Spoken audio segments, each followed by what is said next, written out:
Both here and overseas, we've seen how CAFOD and our partners have brought about change in our response. But we've also seen here and overseas that it's the poorest and the most vulnerable that have been most affected, whether it be older people, whether it be the greater impact on people from Black and minority ethnic communities, or whether or not it's the poorest who are using increased food banks. That's the reality here, and overseas in where we work is exactly the same. It's the poorest and the most vulnerable that have lacked the infrastructure and the safety nets that have been experiencing it the most. But aside from those challenges and impacts, we've also seen, both here in our local community and around the world, a tremendous outpouring of love and solidarity, particularly from people of faith. Communities of faith, whether they're churches, synagogues, mosques, wherever, have been responding hugely. They've been the platforms by which so many communities have reached out to those in need. And our partners around the world have continued to provide the kind of necessary and vital support to so many communities, whether it be food distribution in the West Bank by Caritas Jerusalem, or by continuing to have practical workshops and work and the ability for people to still make money through employment opportunities in places like DRC and elsewhere. Whether it be education and on public health messaging in Sierra Leone, or the provision of protective equipment right across the piece. Our partners, those local experts, have responded and they've adapted so that people have their needs met, but also that communities can still grow and develop for the future. Both Laudato Si and Fratelli Tutti this year provide a really strong roadmap or a set of principles by which we can do that building back. I hear that quite a lot from politicians. Build back better. It's not build back better, it's build back fairly, build back equally, build back justly, build back recognizing what we would call the preferential option for the poor. It fundamentally is about building back differently. And Pope Francis offers us so many ways in which we can do that building back. And those principles we'll hear much more about this afternoon. And it's not just principles. As we've seen over the last few months, the fact that the church has been out there responding to need means that we have a real platform, a real experience on which to draw, by which we can put into practice in our local communities that building back. So when Pope Francis talks to us about the parable of the Good Samaritan, we know that it is not just about some abstract concept. It is the love in practice that we and our communities show to so many people, both here at home and around the world. So thank you so much for supporting us. Thank you for being part of today. We hope that this is a gift to you by way in which we can all reflect together, and we'll hear your richness and your experience too in terms of the questions. Thank you for giving us the opportunity to have this discussion, to unpack it further. I can't stay past the liturgy, I'm afraid, because I've got something else in my agenda, but I know I'm going to watch the recording, because both Father Augusto and Sister Yvonne, I can't wait to hear. So thank you so much. And I'm going to hand back to someone to take us through to the liturgy. Thank you again.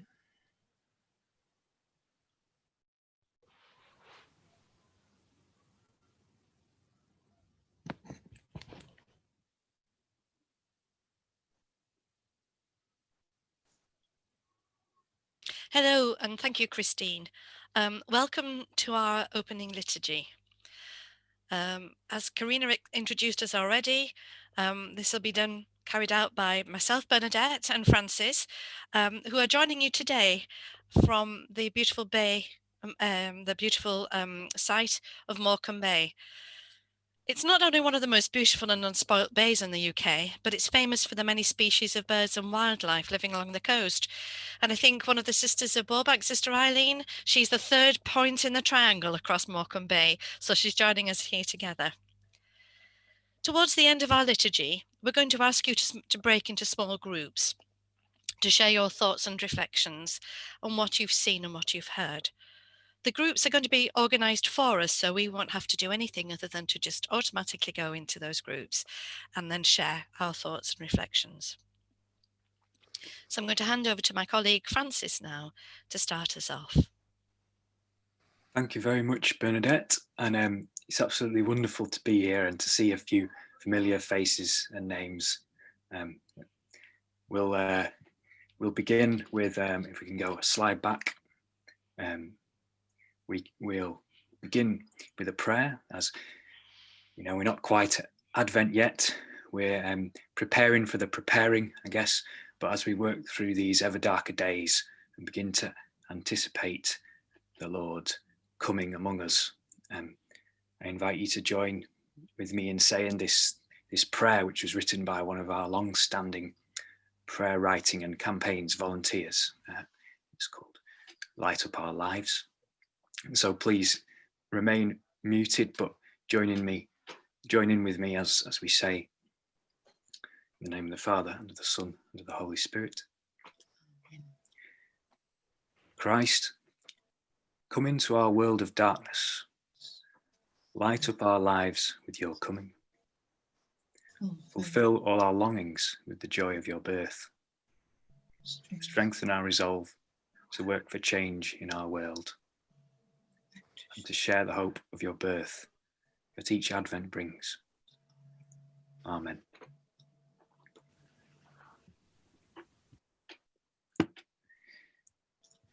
So today we come to reflect and also to hope for healing in our world. During this time of the pandemic, Pope Francis, as Christine alluded to, has continued to address us with challenging words in his general audiences that are now forming part of a catechesis for our times called Healing the World. In this catechesis, he writes, "Interdependence. We are all connected to each other for better or for worse. Therefore, to emerge from this crisis better than before, we have to do so together. Together, not alone. Together, not alone." This interdependence, this unity in diversity of all people that the Pope reflects upon here, was also expressed beautifully by Saint Irenaeus with the metaphor of music. We'll see on the next slide. So Irenaeus said, "One who seeks the truth should not concentrate on the differences between one note and another, thinking as if each was created separately and apart from the others.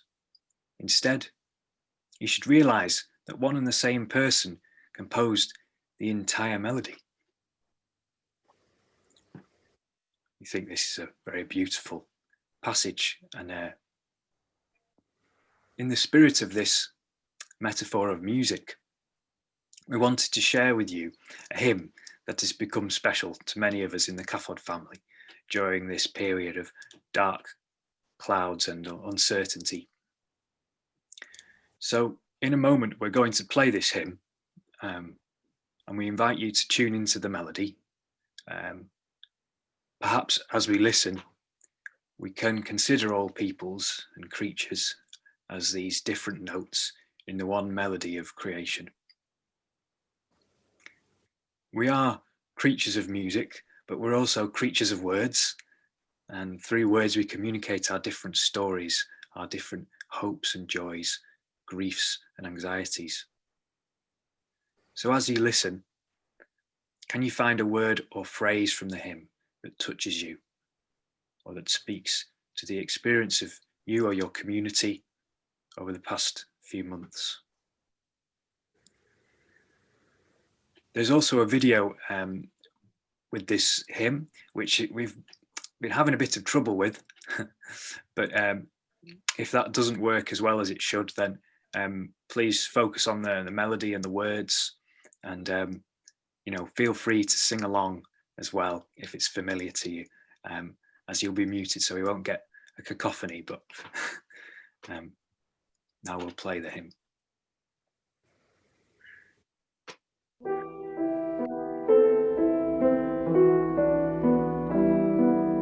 Longing for light, we wait in darkness.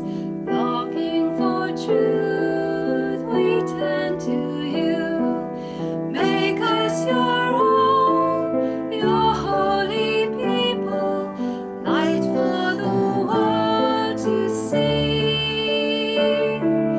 Christ be our light, shine in our hearts, shine through the darkness. Christ be our light, shine in your church, gathered today.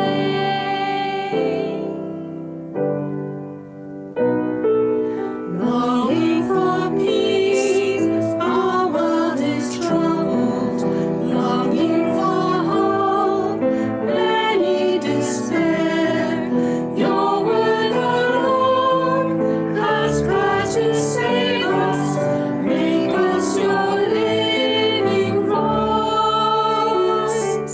Christ be our light, shine in our hearts, shine through the darkness. Christ be our light, shine in your church, gathered today.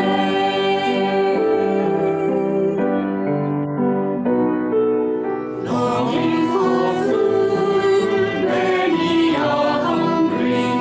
Longing for water, many still thirst. Make us your bread, broken for others, shared until all fed. Christ be our light, shine in our hearts, shine through the darkness. Christ be our light, shine in your church, gathered today.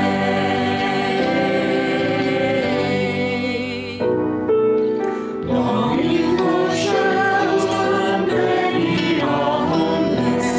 Longing for warmth, many are cold. Make us your building, sheltering others, walls made of living stone.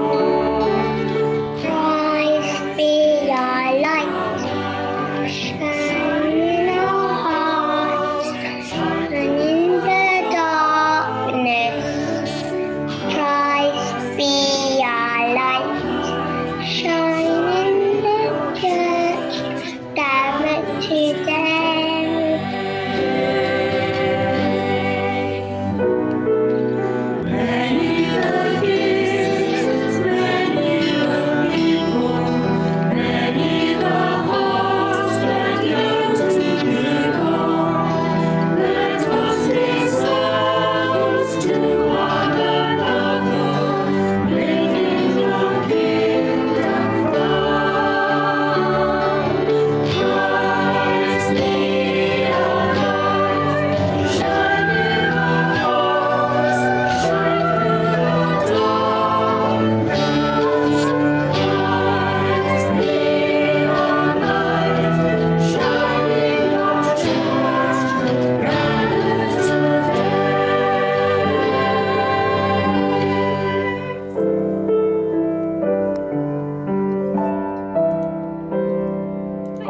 That worked. End recording.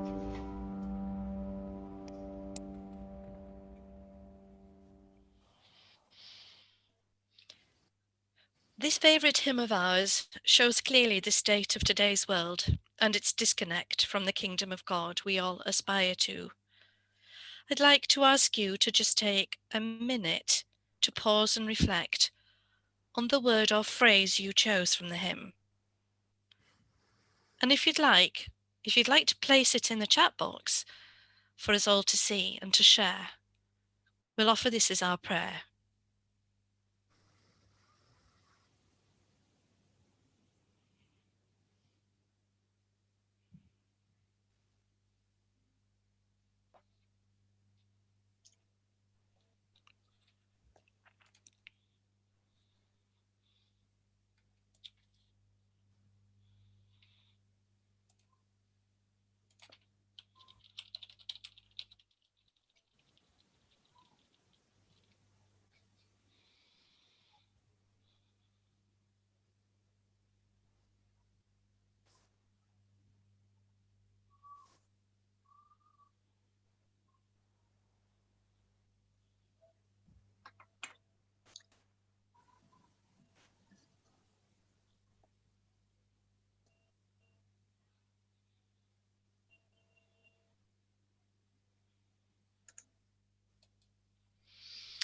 We now come to a time of listening to God's word and reflecting on the struggles and hopes of members of the CAFOD family around the world.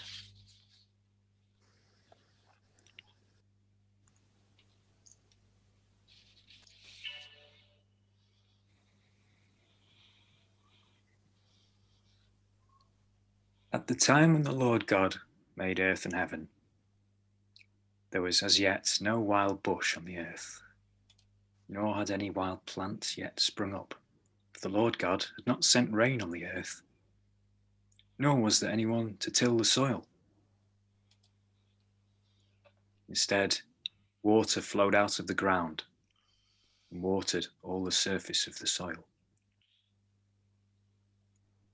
The Lord God shaped man from the soil of the ground and blew the breath of life into his nostrils. And man became a living being. The Lord God planted a garden in Eden, which is in the east, and there he put the man he had fashioned. From the soil, the Lord God caused to grow every kind of tree, enticing to look at and good to eat.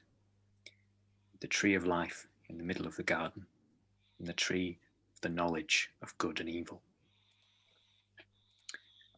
A river flowed from Eden to water the garden, and from there it divided to make 4 streams.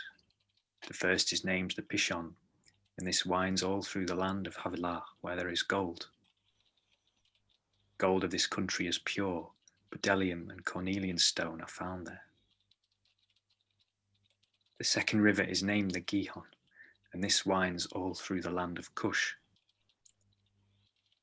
The third river is named the Tigris, and this flows to the east of Ashur. The fourth river is the Euphrates.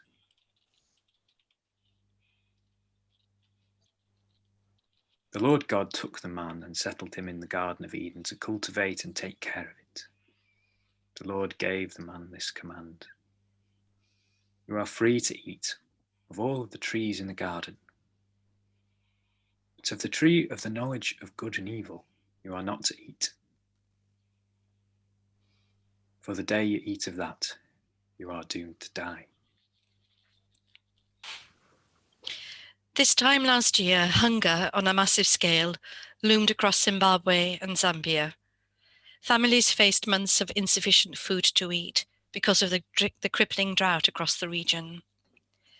In Matabeleland, North Province, Binga was and continues to be one of the most severely affected districts in Zimbabwe. Strategically located in a valley along Lake Kariba, Binga is home to at least 1,300 households facing hunger. Primarily fishermen, the residents of Binga are also subsistence farmers of maize and small grain crops. Normally 685 metres above sea level, Nabusenga Dam has been reduced to a mere puddle of contaminated stagnancy. Boreholes, deep wells and springs dried up as early as August 2019, resulting in villagers having to walk for miles to the next available water source. This scarcity forced villagers to migrate and share water sources with both livestock and wild animals, increasing the chances of contracting waterborne diseases. In addition to this, the crocodile-infested shores of Lake Kariba and roaming elephants in the forests pose additional security risks in accessing water, a basic human right. The migration in search of water has been threatening social coherence, as families used to have 5 to 6 buckets of water a day are now limited to a single bucket of water every 2 to 3 days in order to accommodate other villages.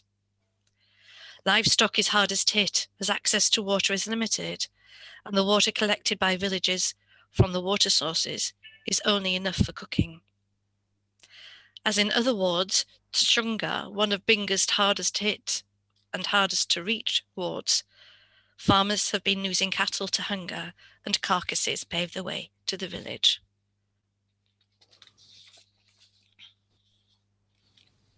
So we are reminded by Pope Francis, as a human family, we have our origin in God. We live in a common home, the garden planet, the earth where God placed us. We have a common destination in Christ. But when we forget all this, our interdependence becomes dependence of some on others. We lose this harmony of interdependence and solidarity, increasing inequality and marginalization.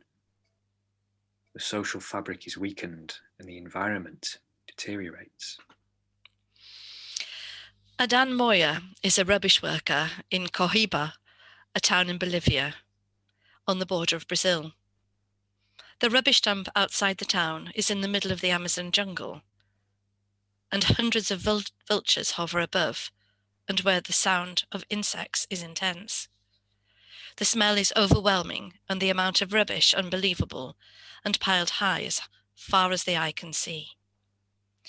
All waste is deposited in this dump, domestic, chemical, and biological. So workers are vulnerable to all types of diseases, and their life expectancies are consequently dramatically reduced.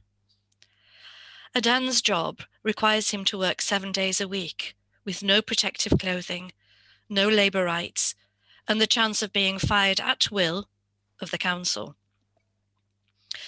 Despite being covered by the Bolivian constitution, Adan wasn't receiving national health insurance or pension rights, to which he's entitled.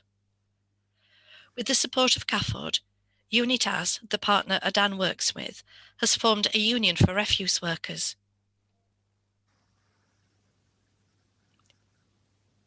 And they have negotiated a 6-day week, health insurance, and pension payments for each worker. Adan and his co-workers have begun to form alliances with other rubbish workers in other cities across the country, and together they've set up a national association. Between themselves, they've created legislation to ensure their labour rights, protecting them from job losses where private companies take over contracts, and they've established appropriate pay for the work they undertake. They're proposing to promote a national rubbish collector day to honour the work these people undertake, and are exploring ways to change the names of their profession to reflect that they are the people who care for the environment. They are the people who are caring for creation and keeping everything clean and safe.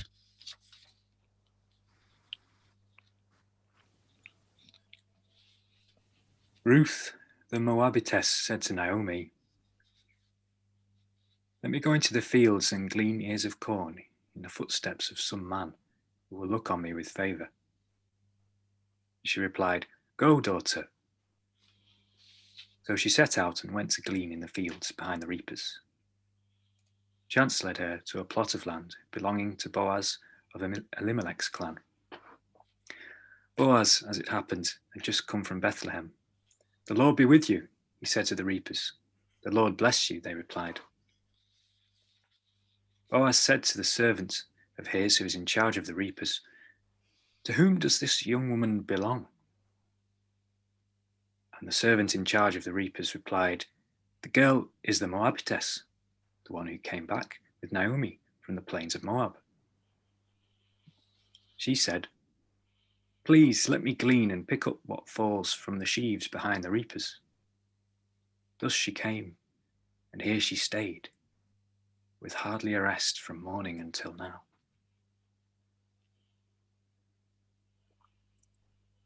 Farida Yasmin has spent many years speaking up for the rights of people living with disabilities in Bangladesh.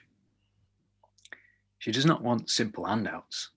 She says, "They give you a card and 10 kilograms of rice, but how long will rice last?" Instead, she seeks to help disabled people become self-sufficient by teaching them their rights and their worth as human beings. We want to help women so that they can become self-reliant. We had a disabled brother who used to beg, but now he owns a shop. A lot of people, if given a small investment, can fend for themselves. Farida was only 2.5 years old when she lost the use of her legs through an unknown disease. We think it may have been polio. Whilst her parents took her to the doctor, they lived too far away from the nearest big hospital, so very little help was available.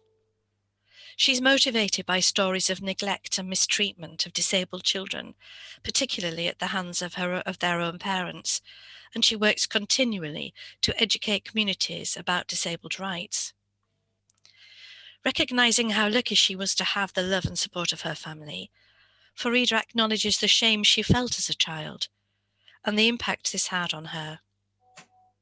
This is all a far cry from the way she feels now through the work she undertakes as a local representative, as a member of the District Human Rights Commission, the Secretary of the Disabled People's Organisation, and President of the Village Development Cooperative Society. Farida has worked with our local experts in Action on Disability in Development, Bangladesh, to provide capacity building for disability support groups across the country. Through group discussions and training, Farida's confidence has grown. This has allowed her to speak up on behalf of others. With the support of CAFOD and CAFOD's partner, Farida has travelled the country and even met Bangladesh's president whilst promoting awareness of the rights of disabled people. So as we make our approach to Advent and acknowledge our need for light in these long, dark days, full of anxiety and worry, let's remember the words of the Magnificat. And I wonder if you'd like to say this with me together. And Mary said, "My soul magnifies the Lord, and my spirit rejoices in God my Saviour. For he has looked on the humble estate of his servant.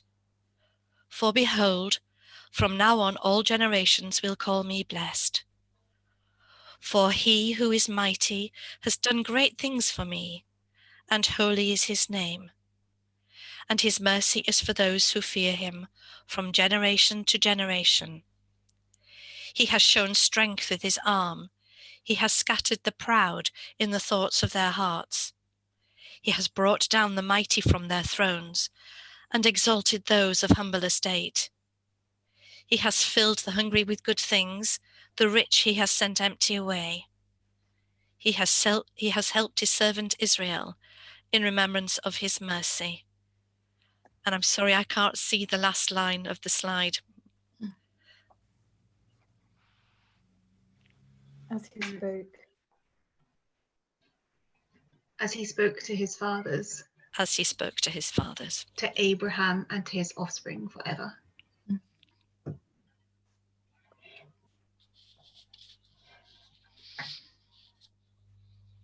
So now we'll head into some small groups, some breakout rooms. And while you're waiting for your facilitator to join you, I invite you to say hello to people in your group and share a bit about yourself. And then we can start to reflect on what we've seen and heard so far, and maybe come back to that line from the hymn that you clung to when we were listening, and just share a bit about how anything that's resonated with you from this liturgy or with your experience over the past few months.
Just like to check if everybody in the main group who hasn't joined a breakout room has received an invite. Is there anyone who hasn't received an invite to a breakout room?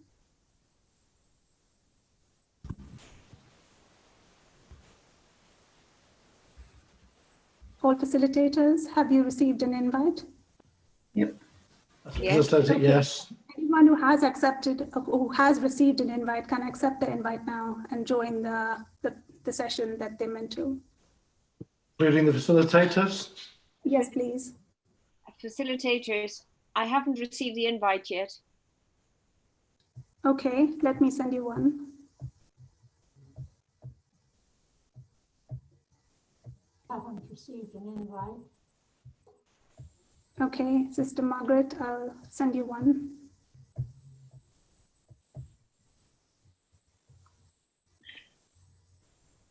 Sister Patricia, have you received your pop-up box saying, please join the room?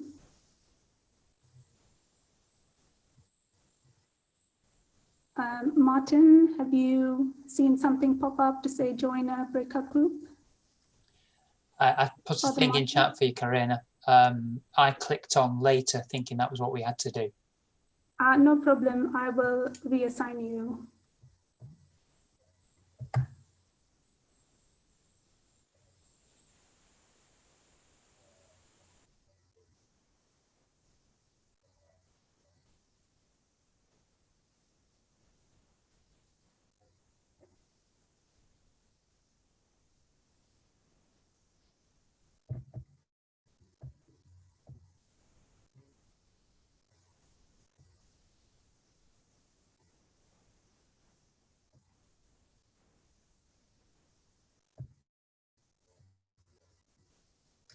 Thank you. No problem. Sister Claire, have you received an invitation? I haven't received anything. Okay, let me have a look.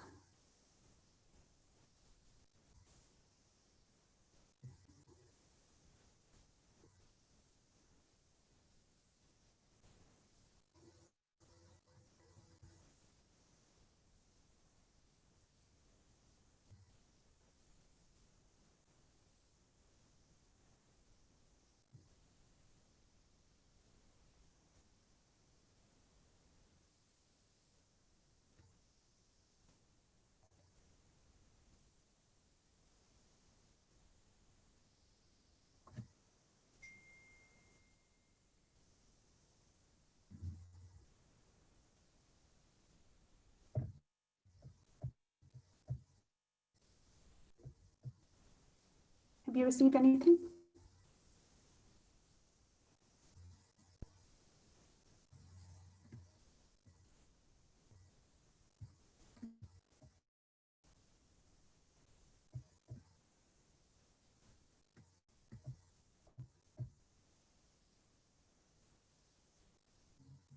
Maria, would you like to join a breakout group? I can assign you to a room if you like.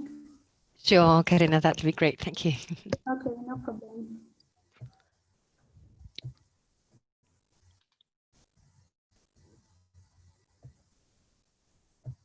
Welcome, Father Augusto. I've just seen that you've joined as well. Hello, Karina. Lovely to see you. Maria Elena is in a breakout group at the moment, but she did say to ask me to say hello to you when you do join. No worries at all. Thank you. Please come back from their discussion. We'll be starting with your session. Yes. Let me know. How long would it take? 5 minutes? I think it will be 5 minutes more. Okay, no worries. Thank you, Karina. No worries. Would you like to join a breakout group in the meantime? I can assign you one if you like. No, it's fine. Thank you. Okay. Karina, hi, it's Frazana. Hi, Frazana. I'm just going to dip in and out, so don't put me in any groups. I'm just going to go into another meeting, if that's okay. No problem. Yeah, no All right, worries. fabulous.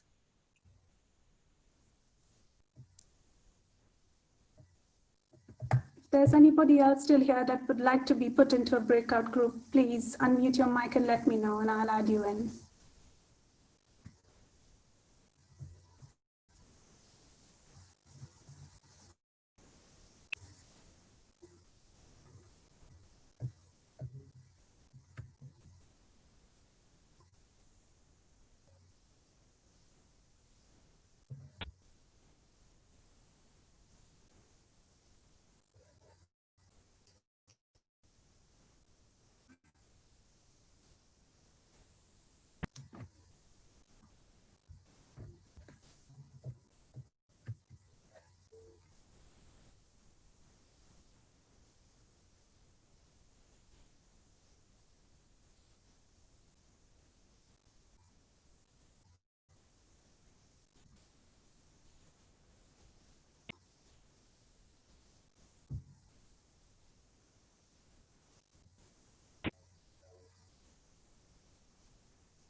For anyone still here, the breakout rooms will close in another minute or so. So please stay on the line for Father Augusto's session.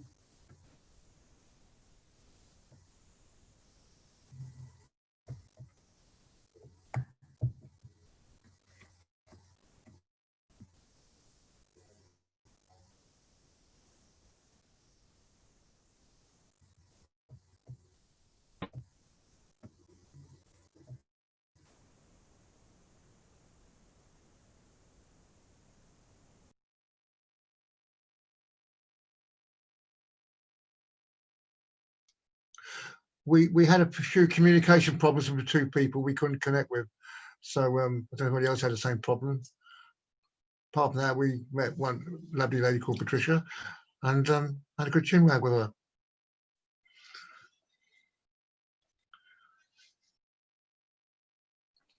Yeah, we had problems. Hello, everyone. So we're just waiting now for just a few minutes. I think we might be ready to move on to the next session. So without further ado, recognizing that we need to keep to a timetable so we can finish on time, because we always find that's terribly important. So I'm going, so if everyone could mute themselves, if not, you'll be muted. And it is my great privilege and pleasure to introduce to you today my former colleague, Fr Augusto Zampini-Davies. He's the Adjunct Secretary at the Dicastery for the Promoting of Integral Human Development, and also a leading member of the COVID-19 Commission, which is also part of the Dicastery at the Vatican. Augusto spent 3 years with us at CAFOD as a theological advisor in advance of and just after the coming of Pope Francis's Laudato Si. And he spent quite a lot of time with us and with our partners, kind of looking at kind of the importance of that and helping us to build our response, which is still will remain a key document for us. So I'd like to hand over to Father Augusto. Thank you, Maria Elena. A pleasure to see you and to see so many friends from CAFOD and sisters. So good afternoon to all. Greetings from the Vatican. And I remember a long time ago, I was asked, but a long time ago, I mean, I think it was 2011 or something like that, or 12. I gave the retreat, the Advent retreat for this group. So I won't repeat myself, don't worry. I will have lots of new things to say. But can I share a PowerPoint presentation, if I may? Yes, please. Yes, you should be able to do that. If not, you should be given permissions to be able. Great. Yeah, that's it. So, so I would like to start with a bit of reality. I know it could sound depressing, but if we, as you were mentioning before in the prayer, if you don't connect our spirituality with reality, we are in trouble, and the best season to do it is in preparation for Christmas. You know? And I would like to have a brief reminder of how did we start the 21st century. So we start basically with a financial meltdown or an economic crisis in 2007 that lasted to 2009, where of course the ones who were most affected were the ordinary people and the poor. And then we rescued banks, but we didn't rescue actually the economy. We didn't rescue the ones who are suffering. And in fact, inequality since then has increased dramatically. Then in 2015, both the Church through the Pope Francis encyclical Laudato Si and United Nations through the Paris Agreement and the Sustainable Development Goals, we have decided that we cannot go on with this climate crisis. So we are in a climate breakdown. Of course, the crisis started a long time ago, but now we realized as a family of nations and as a church that we can no longer ignore it. And still, we have many things to do, and if there's no ecological conversion in persons, in communities, in companies, in business, in politics, we will leave a worse world to our children and grandchildren. And then now in this year, we have a COVID lockdown, I would say. So the financial meltdown, climate breakdown, and COVID lockdown.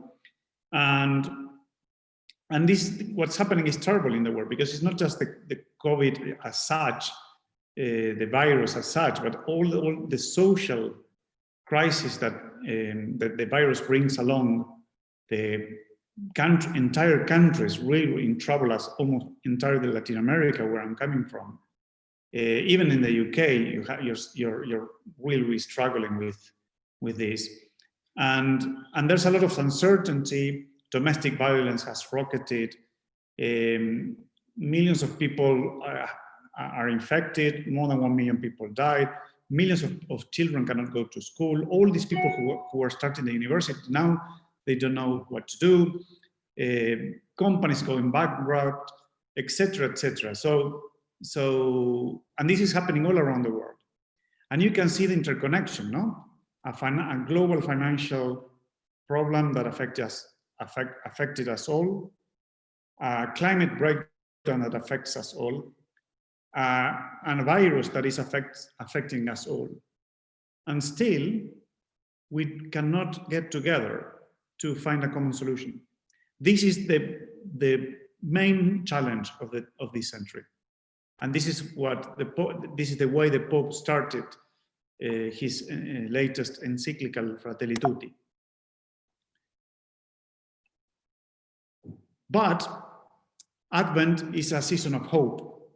I don't know if some of you were in that retreat almost 9 years ago or 8 years ago on Advent. Advent, we can celebrate Advent in two ways.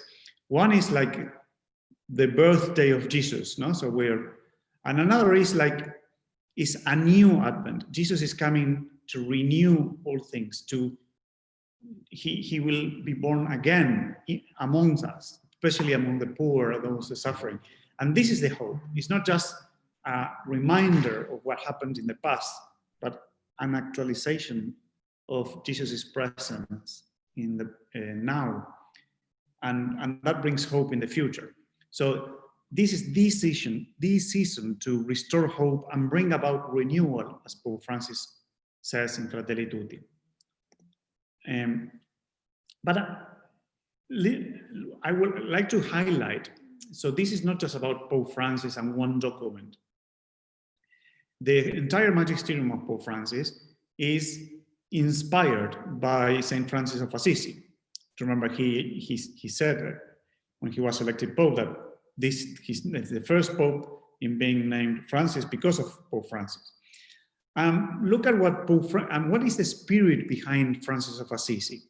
So he was the person who thought, passionate person who thought that God was calling him to renew the church. He was the person with love to everybody, but especially everybody, including Mother Earth, Sister Water, Brother Wolf, and all creation, and naming them as siblings. He was the saint also with the spirit of community, of fraternity, of living together and sharing everything that they have together. And look at, it comes as no surprise then that the three main documents of Pope Francis, or forget about the documents, the three main messages, because there are other important messages, but they all go round the three, are one related to the church. Francis of Assisi heard, or at least he thought he was listening to God saying, "Ve e repara la mia chiesa," go and rebuild my church. And Pope Francis issuing a document, one of his first documents, if not the first important document, Evangelii Gaudium, the Joy of the Gospel, that I shared I so much with you when I was there in CAFOD. That where Pope Francis says, this is the way I want the church, I want the community to go. This is the church for the 21st century, a church that reaches out, a church that is a kind of is a sort of hospital field, a church that is wooden because it makes mistakes, but a church that is immersed and involved in the world, a church in the world and for the world. And then Francis of Assisi praising God because of all creation, no? Laudato si mi Signore. And Francis of Rome, the Bishop of Rome, saying Laudato si on the care for our common home. This is the time that we start to care seriously about the only home that we have, that is a common home. And Francis of Assisi also saying Fratelli Tutti, all brothers and sisters all, and Bishop of Rome, Francis, issuing his latest social encyclical on fraternity and social friendship. And you can see that these are three pillars. One is, this is the church I want. And two are, well, a church that can help the world in the care for our common home and the poor, and the church that can help the world to bring the human family together and to find global solutions to global problems. So you can see the consistency of the message. And these documents, as I don't know if you remember, but are not just documents to read or to be read, but I hope that many people can read them. No? But most importantly, are documents that we can incorporate into our own life. No? They're documents, they're messages that we should, this ecological conversion, this open church, this dialogical church, etc. And this is for me very important when I try to think about human development, international development, helping the poor. I try to remember these three main messages. No, a church that has to rebuild itself all the time, a church that is immersed in creation and therefore is called to love creation, and a church that is immersed in the world and is called to renew international politics, local politics, the way we treat each other, communications, etc. And the three main messages, but particularly the two pillars, the two social encyclicals that are the two latest Catholic social teaching documents, they start with the seeing of reality, and then, or the listening to reality, then the judgment or discernment, and suggesting lines of actions. But let's briefly remind what is there that the Pope sees alongside with bishops and other people that is happening today. Because again, this Advent, we have to remember this, or to pray for this. We are faced with not with two separate crises, but with one crisis that is unique, that is the environmental and the social crisis. And that they are integrated, no? Because the cry of the earth and the cry of the poor, they go hand in hand because they have the same root, as you can see from the photo. And you have the same root because, as many people in CAFOD very, very eloquently explains, I mean, the people, they explain very well this, that the ones who are, if I remember, it was a kind of CAFOD phrase that was repeated every sentence. The ones who are affected the most are the ones who are contributing the least. No, am I right, Marilena? Something like that. So, and it's true. And look at these children on the slide, you see? And we have to remember this in our prayers in Advent. We cannot celebrate Advent without this, because God is coming into this reality. The same is, what is he, and this is a synthesis, of course, no? But I don't pretend to, even the Pope says that his encyclical is humble proposal. Imagine this is a humble synthesis of that proposal. But look at another thing that it's worth remembering for Advent. What did Pope Francis see and listen regarding the world? That the globalized cultural model that is unifying the world actually divides persons and nations. Well, I don't have to explain a lot because you are living in the post-Brexit era. And I was living in the UK while Brexit was developing. And I could, as a foreigner, I could witness, unfortunately witness, how you have become also a divided country. So this globalized model that divides people and nations, for as society becomes even more globalized, it makes us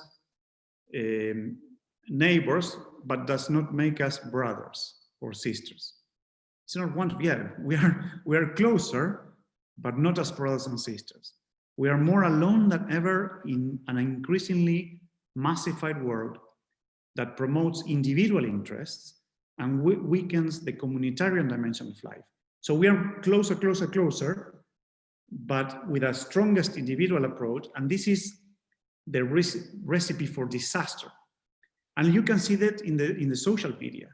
The amount of anger and hate, and in Twitter, for example, that I put a Twitter the other day that I thought that it was wonderful because it was the amount of people that they don't know me who start to abuse me. But I feel sorry for them, no? But do you see, we are, this is a problem that we have to put in at the beginning of the Advent. And also, another synthesis of what we can see. In today's world, the sense of belonging to a single human family is fading, and the dream of working together for justice and peace seems an outdated utopia. What reigns instead is a cool, comfortable, and globalized indifference born of deep disillusionment concealed behind a deceptive illusion, thinking that we are all powerful while failing to realize that we are all in the same boat. So again, think about the European Union, think about some initiatives in South America, and most of you are aware of some initiatives in Africa, in Asia, where we were coming together. And now we want all to be separated, as if that helps. And even the so-called United Kingdom, look at what's happening. No, people already wanted to create their own kingdoms. So, and still we are facing crises that we are all in the same boat. Of course, all in the same boat is an analogy, no? Because some people are in small boats and we are facing the same storm, we can say. And therefore we have to help each other if we want to be saved. So this is the sad thing that really, of course, reality is more than that. But this is very important because all the things that I described so far, quoting Pope Francis, are the main things that are affecting the poor and people you want to work, people you work with, or people you pray for. But the discernment, so what do we do? So both documents, Laudato Si and Fratelli Tutti, they bring some light. The light of the gospel, of course. So, and in Laudato Si, the Pope brings a very, very nice interpretation, full of hope, on the book of Genesis and all the texts related to creation and to Jesus's redemption as well.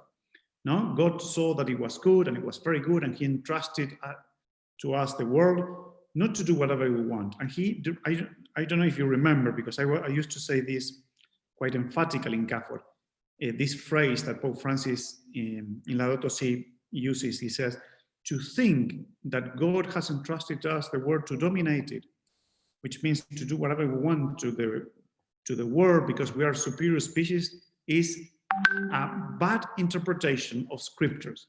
I mean, I haven't heard a Pope saying that ever. And this is very important that we remember that. We are not here to dominate the earth, meaning to do whatever we want.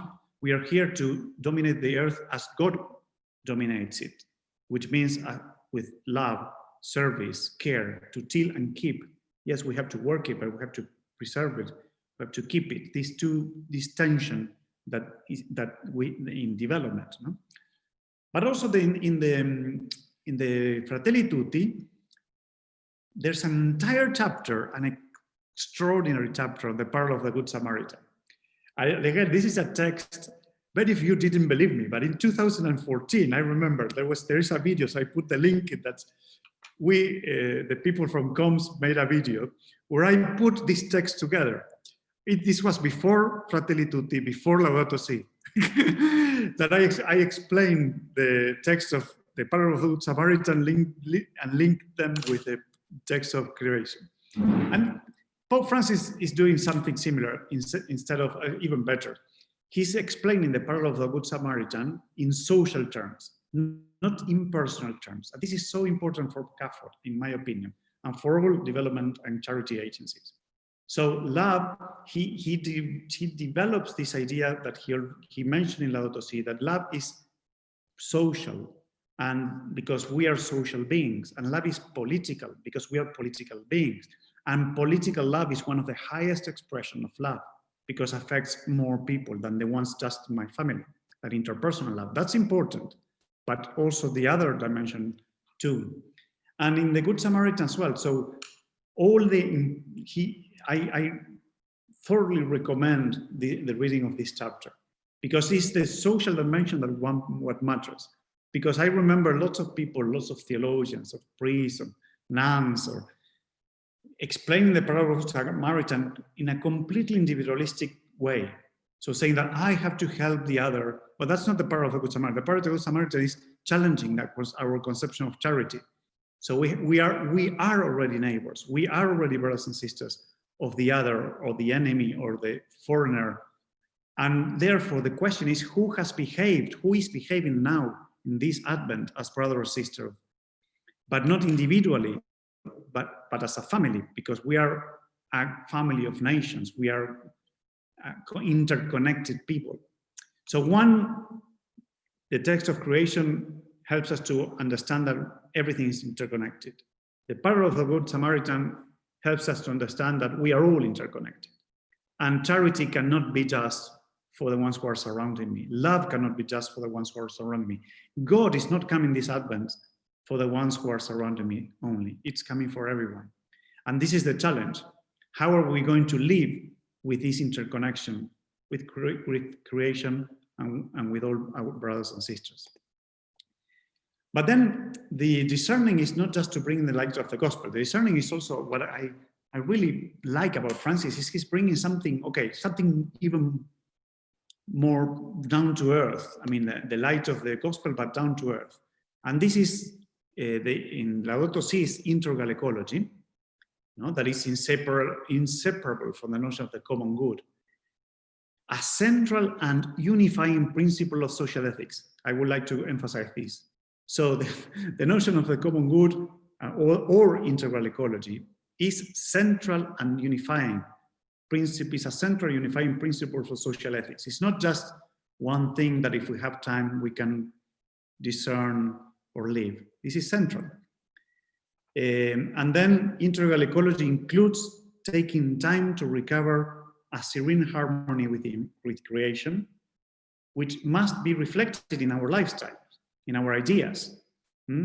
It cannot just be something that we talk. It must be reflected. And I think most of you are doing that, but we need to convince others to do it too. And in Fratelli Tutti, the discerning is an open and fraternal world. This because we are closing doors, closing everything, closing hearts, and we're becoming enemies, even enemies of our own selves. And look at what Pope Francis says, which is beautiful, and I will quote. So he says, life, for all its confrontations, is the art of encounter. This is from Evangelii Gaudium, but it's the art of encounter. Because it's an art, it has to be developed, it's not automatic. I have frequently called for the growth of a culture of encounter capable of transcending our differences and divisions. This means working to create a many-faceted polyhedron, is an image, whose different sides form a varied unity in which the whole is greater than the part. Well, this might sound difficult for some to understand, but basically you see that the polyhedron is not a very symmetric thing. So it's good because everything is connected, but in a different way. But he says that kindness frees us from the cruelty that sometimes infects human relationships. An important word, phrase, or verb to use in this time of pandemic. Infects. What is it that infects us? Well, individualism, indifference, aggression.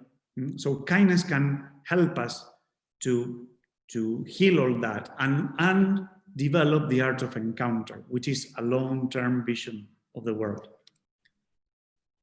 Now, of course, you can say, well, this is very nice, but what do we do with what we saw at the beginning of the first slides? I say, yeah, unfortunately, we have to go deeper and look at the roots. And in a nutshell, the root of all these crises connected, the economic, the social, the environmental, the health crisis, are so it's about a mentality, is to extract from the earth or extract from people without giving anything back, of course, that generates, and also thinking that there are side effects, and we will sort it out. We will solve them with some technological advancement and the techno-fix mentality. And this this generates, as you can see in your the right side of your screen, a throwaway and consumerist culture. So we extract to produce and consume and to throw away.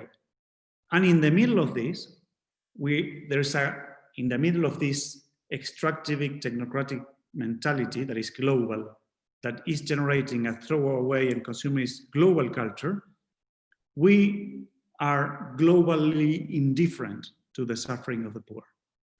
And this is the roots of the crisis in a nutshell.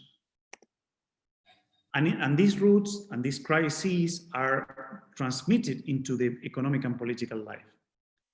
Look at what happens with the neoliberal model, economic model that has been ruling our globalized world. This neoliberalism is running out of ideas. Pope Francis says that it's a kind of dogma, of a belief, an illusion. And because in fact, what it's doing is to denaturalize liberty or freedom of the individual. Yes, it's important, but the denaturalization or the corruption of to take freedom as the most important value in your own life, as if you were an isolated person, and to apply this into an economic model is causing more and more inequality and more damage to the environment. And at the same time, because we don't know how to solve the problem of neoliberalism, we have the rise of populism. So, and populism is the other side of the coin of neoliberalism. Populism is the denaturalization of our popular dimension of our being, of our social dimension of our being. We are popular people because we have been raised up among some people, no? And we are among some culture. Otherwise, I would be different had I born in Sri Lanka, no? But so there are good things, very, very good things of popular leaders, popular movements, popular cultures. But populism is the denaturalization of all that, as neoliberalism is the denaturalization of liberty. And this combined, going from one to another, you can see this happening, well, in your country, but you can see it happening in bigger countries. This has ended up being an unjust global unity. And as the famous Oxfam cartoon very eloquently depicts. So the good news is that we can do things, and many things, in order to reverse this.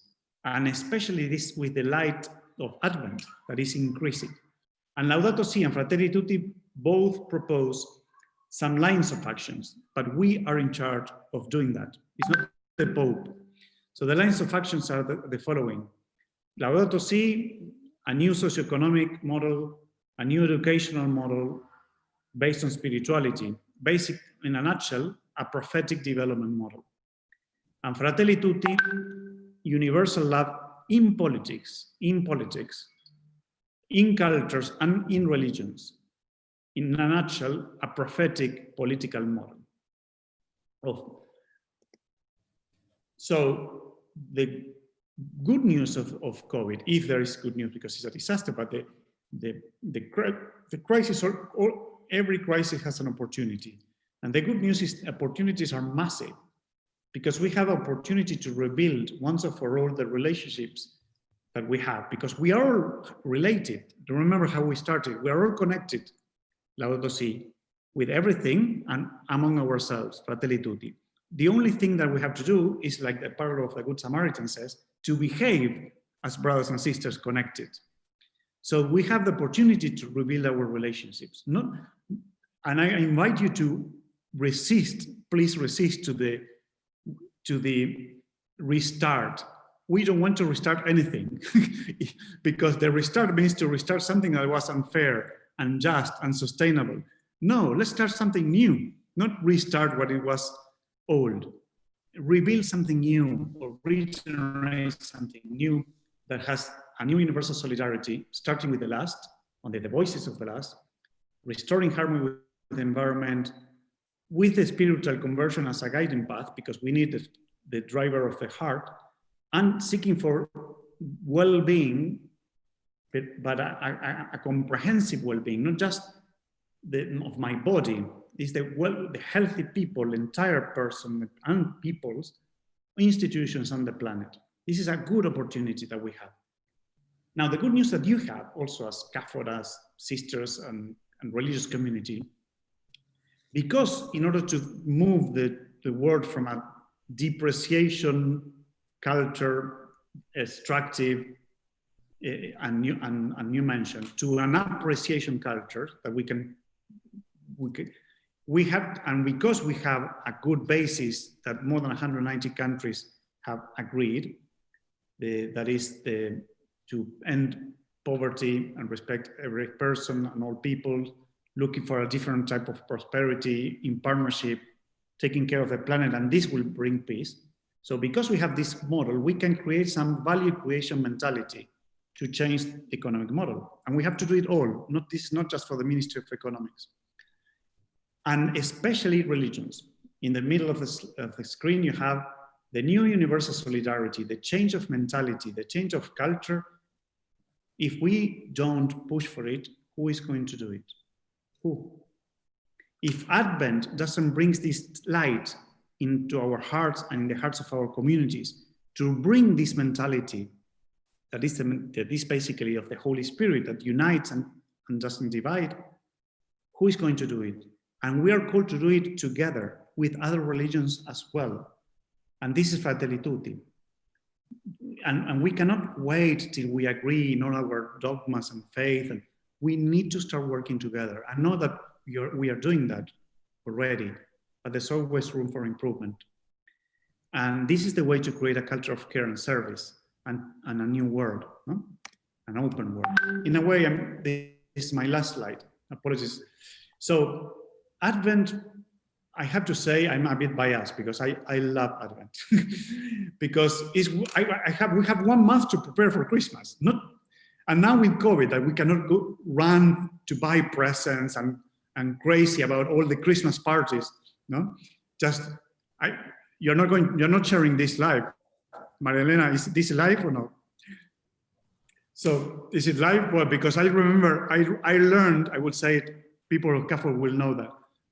I was very naive when I was invited to the first Christmas party. I thought it was a religious party, you see? And I was very, very, thrilled, I would say. So all this rush from pre-Christmas, end of the year, parties, present, COVID, all that is gone. So we have an excellent opportunity to prepare very, very, very good Christmas, to make room for God, for Jesus, in our hearts, in our families, in our communities, and to pray that God is present in entire global family.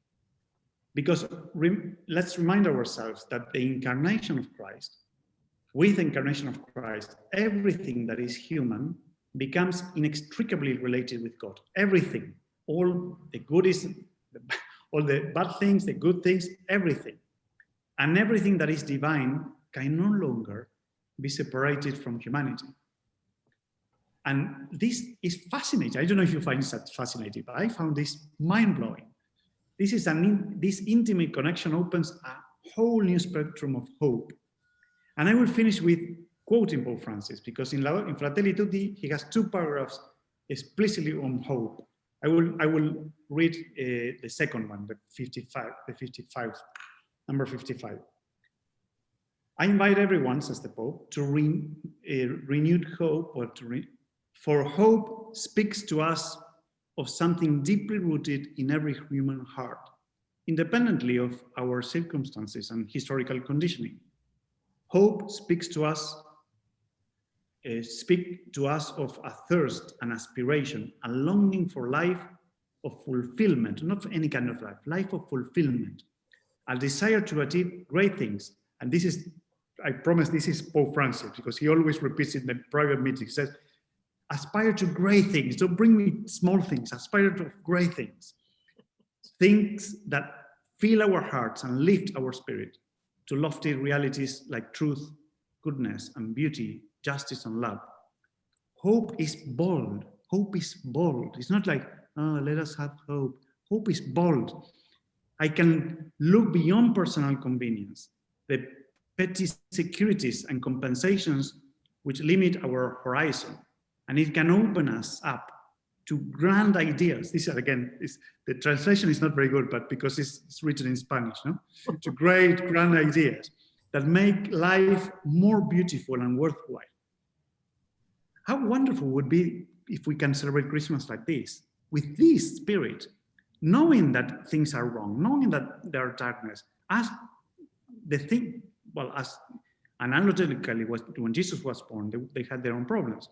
But with this spirit that he is bringing something new as the light of that candle in the slide, let us continue to advance along the paths of hope, especially this Advent, this Christmas season. Thank you. Thank you, Augusto. That was wonderful. It was such an incredibly rich conversation sharing. It was it was amazing. So just to explain now, we're going to be going into breakout rooms just for 10 minutes.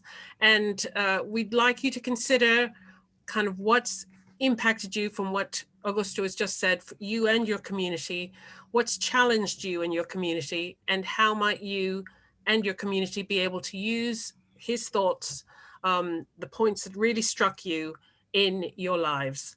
I've also put these questions into the chat, so everyone will have them when they're in their group discussion, and then we will come back and go through as many questions as we can. You can already start putting questions into the chat, and we'll be taking the questions from there.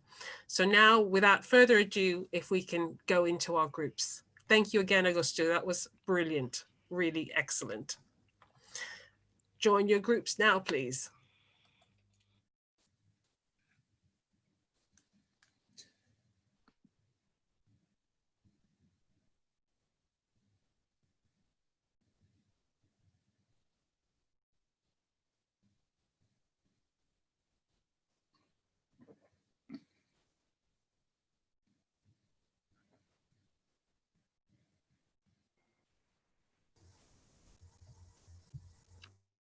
Yes, all group facilitators can join their groups as well, please. So if you click on the invitation you've just received. Father Augusto, would you like to join a group? Sure, but okay, I'll assign you to a group. I have to leave. I have another meeting at 4. Right? You will excuse me, but it's fine. Okay, it's just for 10 minutes. Would that be okay? Okay, thank you.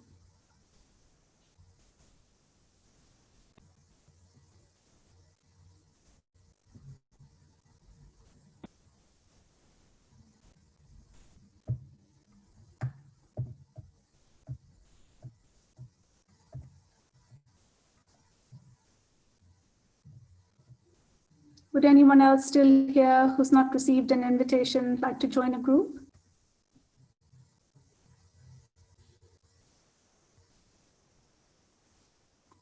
Sister Mary, would you like to join a group? Yes, I would do. Okay, I'll assign you to one, no problem.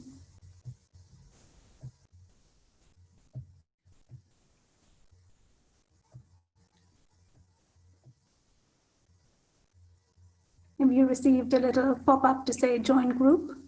Yes. Can you click on the word join?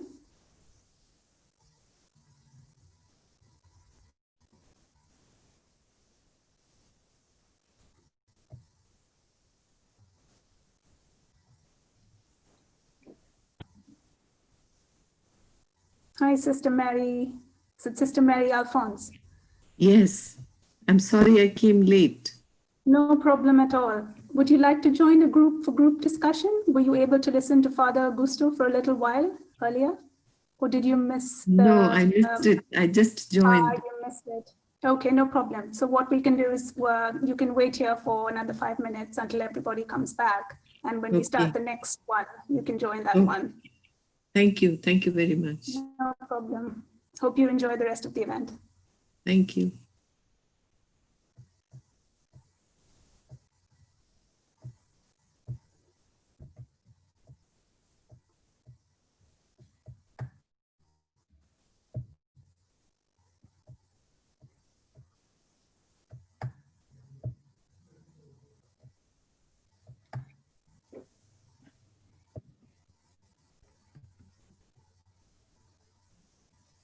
How many more minutes for the group, Karina? How many more, sorry? How many more minutes left for the group? Oh, I think there's 6.5 minutes. Yes. Yeah. Okay. Thanks.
have about a minute to go of the breakout groups.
Wonderful. So we just have to wait for everyone to come back.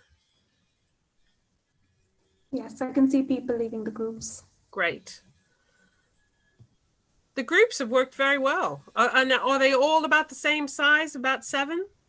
Approximately, and some people are joining and leaving, but approximately. Yeah. Great. Well, that's perfect. Very, very good. Maria Elena, could you say apologies to our sisters in Zambia because they just can't hear us and we can't hear them. Okay. So having big connection problems. All right. I will mention that. Thank you. So we're just waiting for everyone to be back on the call, and I think we're just about there. So now is the opportunity. Oh, wonderful. David has put the question from group 17. And again, if your group has come up with a question, can you please put it into the chat? I can already see some. Yes, we are recording the meeting, and we will be sending the link to the recording to all participants. And we'll also have it on the online talks link on the CAFOD website. So this event will be accessible to watch again or to share with others. And let's get down to it because we don't have a lot of time. I saw the very first question that was even before we went into groups for Augusto was, is globalization the enemy? Do you want to start with that? No, it's not the enemy. What happens in the globalized world could happen in our neighborhood or in our country, that we are closer, but with an individualistic approach and not becoming brothers and sisters. Globalization is a fact. The model of globalization is the problem, but so the challenge is to make a globalized world with local flavor, but that applies also in our neighborhood. And even when you take the public transport, you can see the people on their phones. I mean, the lack of encounter. So the globalization, but with more encounter, with the out of encounter and with local flavor. That's the challenge. Could we move on to the next question? A question from Ellen Teague in the Colombians. Another human root of crises could be added, the entrancement with militarism. We had that announcement on the news this morning that billions are now going to be added to kind of refit our military might. So I wonder if there's anything you'd like to kind of add to make that connection. During the pandemic, the Vatican COVID Commission that has denounced quite strongly the increase in investment in the arm industry, especially by countries. And would you believe that in the middle of a pandemic that is affecting everybody, the main powers of the world, including yours, I'm afraid, we are investing trillions and trillions and trillions of dollars or pounds in nuclear weapons, weapons of mass destruction, biological weapons. It's insane. But this reveals that what is the notion of security? We think that we can buy security by buying more arms. We think that we can achieve peace by fighting against each other and imposing. And this is not the way forward. Christians and other religions have a lot to say about this. Not just to denounce the investment in army industries, well, it should go to the health industry or public health industry, but also the attitude that we have towards another. We need to develop Jesus's call for peace. I mean, we need to develop the respect of the other, even if we disagree. So I think, in that sense, religious congregations, especially, because you have to live in fraternity, you have to develop that in your own communities. They have a lot to tell us. Thank you. From Sister Frances Orchard, whose mother helped to found CAFOD. She says, in a recent talk on vows, Timothy Radcliffe quoted that during the lockdown, his brother had taken a vow of comfort. Do you have any comment in terms of the church generally, or kind of people that that you're with at the Vatican? Can you repeat that? I didn't understand. Yes, it was quoting that one of his brothers had taken the vow of comfort, that in the time of pandemic, when they couldn't necessarily do everything that they wanted to do, they used the opportunity to kind of make their lives even more comfortable because they could. I'm not so sure. I think that the pandemic has brought innumerable problems, or has highlighted, exacerbated the problems that we have, and some of them I mentioned in my talk. Comfort in itself is not bad, but we are, of course, called to be missionaries in a way, in our own way, to reach out others, to go out. If we cannot get out or do the ordinary things, we need to be creative. We are co-creators. And that's why, and remember that co-creation has been illuminated by the coming of Christ. So Advent is a time to slow down and thinking, how can we be more creative if we have more time to do other things that before we didn't? Thank you. From Francis Stewart's group, and asking for your kind of personal experience, how has your personal experience influenced this way of seeing through the eyes of faith? In Europe, even in religious communities, do we let it touch us, the world of suffering? How do we break the sense of helplessness that comes with this? Are we too well off to see the trouble close to home, or is climate change bringing it home to us? Well, I'm coming from the south, no, and I have visited a lot of programs, CAFOD programs, and now, although I live here in Rome, I work with the vulnerable people. So I still struggle to understand how people cannot see the problems. This is my problem, and I think even from if you just have to perceive the climate, even if it's not affecting terribly your life, you can see that every year we have hotter summers. We have, I mean, so you just have to imagine. Well, I live in a city, or I live in the UK, but if I was living in the middle of an African country, Latin American country, and I depend only on the climate to survive, and the climate is changing for the worse, and I have to migrate, so that will be a problem. So I think that the coronavirus crisis that has affected us all has woken up some people, and I hope that we can all be responding in a different way thanks to the terrible crisis of the health crisis. Last question from Joe Kitterick's group. We talked also about hope, and now I've just lost the question, and how to make the time in Advent really reflect on hope and make real that hope. Could you just kind of follow up a little bit about how you kind of finished on the whole idea of hope? Hope is not a naive dream. Hope is being very, very clear, crystal clear on what's the actual situation, the current situation, the problems, but still believing. I mean, hope is not an illusion. It's still believing in the presence of Christ among suffering. And linking with the other question, I think that sometimes this feeling of being helpless or being vulnerable, it helps us to develop our faith. Because, I mean, if you think about the whole Advent season and how Christ was born, it wasn't the Holy Family didn't feel at all very powerful. So the fact that we are not feeling powerful at the moment as a human family because of all what's happening, some things induced and some others not, but I think it's an opportunity to bring about good hope. Good hope is acknowledging the situation, but believing in the tiny presence of Christ, and that through us will make a difference, even if it's a tiny difference or a big difference. But if we are together, the difference will be greater, of course. Augusto, that was a wonderful presentation, and thank you so much. I'm so sorry that we couldn't have had time to go through more questions, but we need to keep to time. We've come now to the moment when we will have a short comfort break, 5 minutes.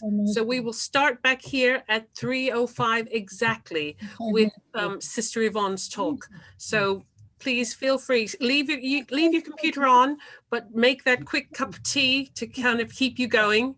And thank you again to Father Augusto. It was wonderful to have you here with us. We really appreciate it. Thank you, and thank you, and greetings to all the sisters, and thank you for your kindness. The kindness will change the world. So thank you very much for that. Great. I wish you a good Advent season and a good Christmas. Thank you. I have to go because I have another meeting now. But of course you do. Your life is full of meetings, but we're so pleased you could be here with us today. I also have regards to all our colleagues, Marilena. Yes, we will do. I'll pass on your regards, Augusto. I also wanted to say that I understand that the group in Zambia haven't been able to kind of have their microphone to be able to kind of share in groups, but it's really good to have you with us, even though you haven't been able to kind of have a to and fro in your group. Lovely to see you. Don't go away. So everyone, we'll be starting back in 5 minutes. Have a good break.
Hello, everyone.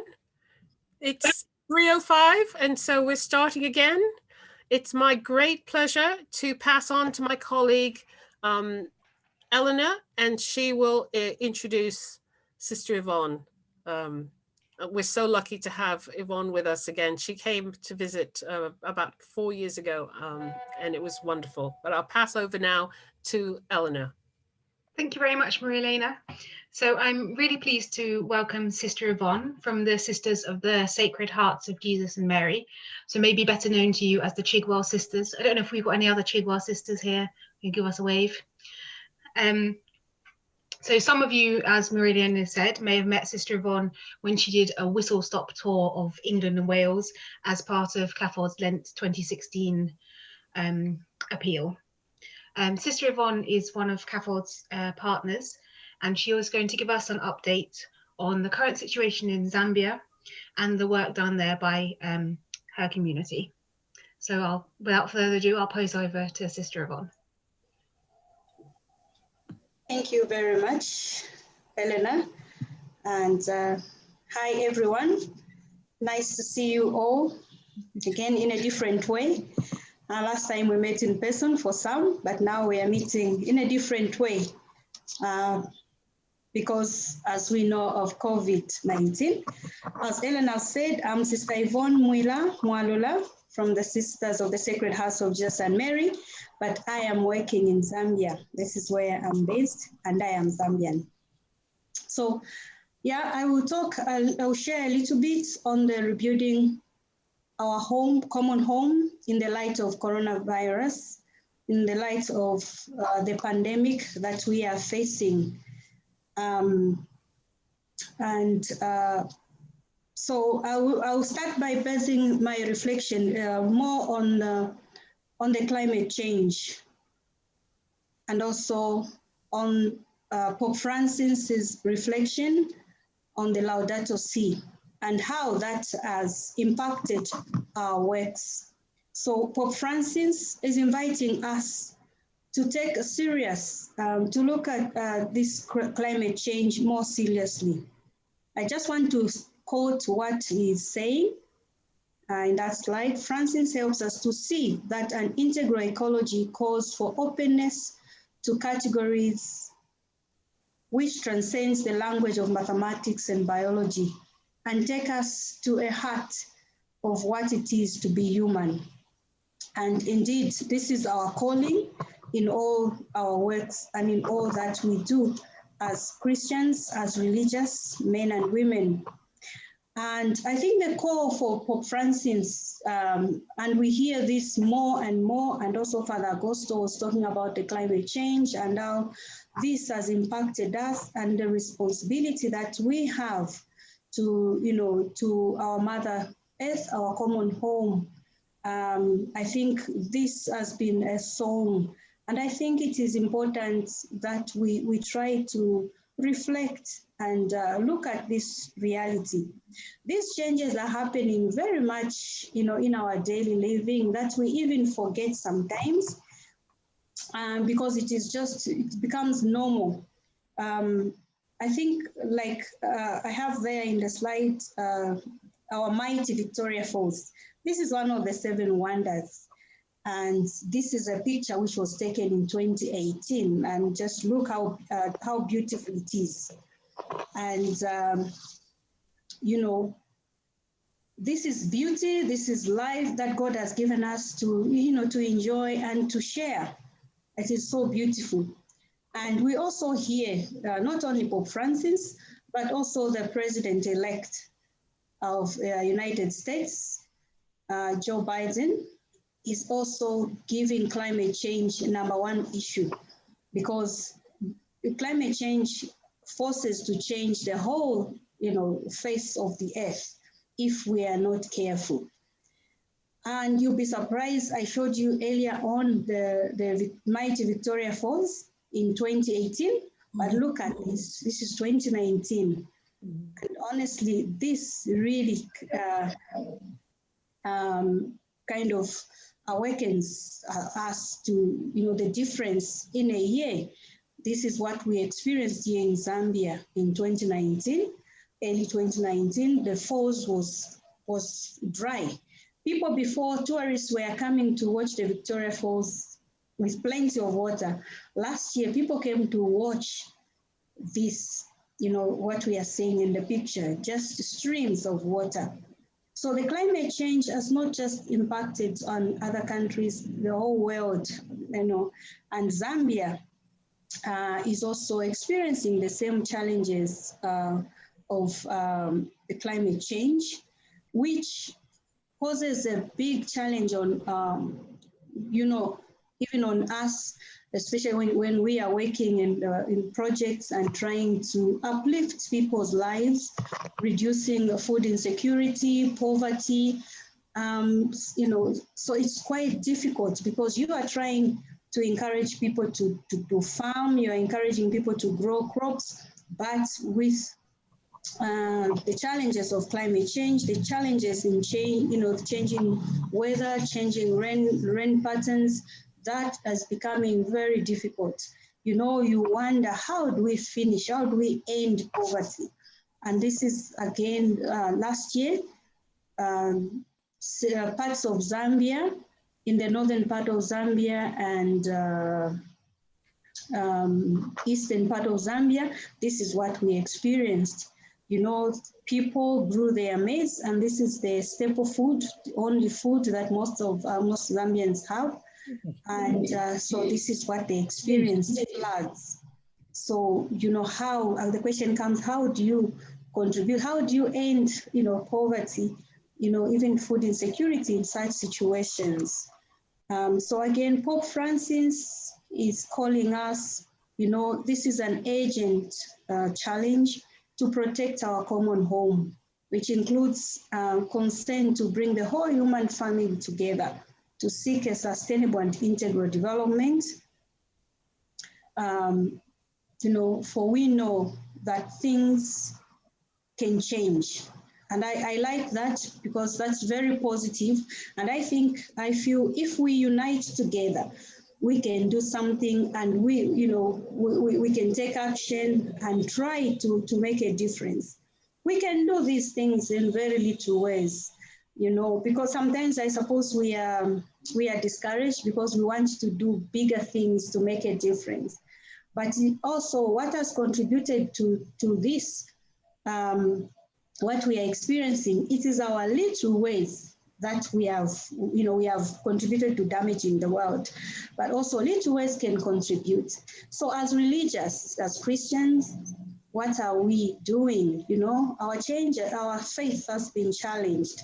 That is just one way we are, sisters, in one of our projects in Bauleni here in Lusaka, we are trying our best to respond to this call. So that's a picture of myself and others trying to explain about the biogas, which we use. So we are reducing on the use of electricity. We are using biogas for cooking and other activities in the poultry, for the brooder houses. We are using biogas. So it's in little ways that we can try to contribute to reduce what is going on today in our world. So apart from the challenges with climate change, the changes, Zambia is hit also by COVID-19, like any other country, but also with a large foreign debt. So Zambia is actually currently struggling with its $12 billion external debt on top of the coronavirus. And the COVID-19 has aggravated our country's pre-existing financial pressures. So it is a big challenge. People in the communities who don't even understand about the dates, but they are the ones feeling the effect of it. So you talk about climate change, COVID-19 coming in, and also the dates. So sometimes, like I was listening from Fr Augusto, you know, the hope sometimes is shattered. You know, you look at, you know, where are we going? How do we come out of this this situation? So the pandemic has just contributed, you know, to the impact of the living conditions of the population of Zambia.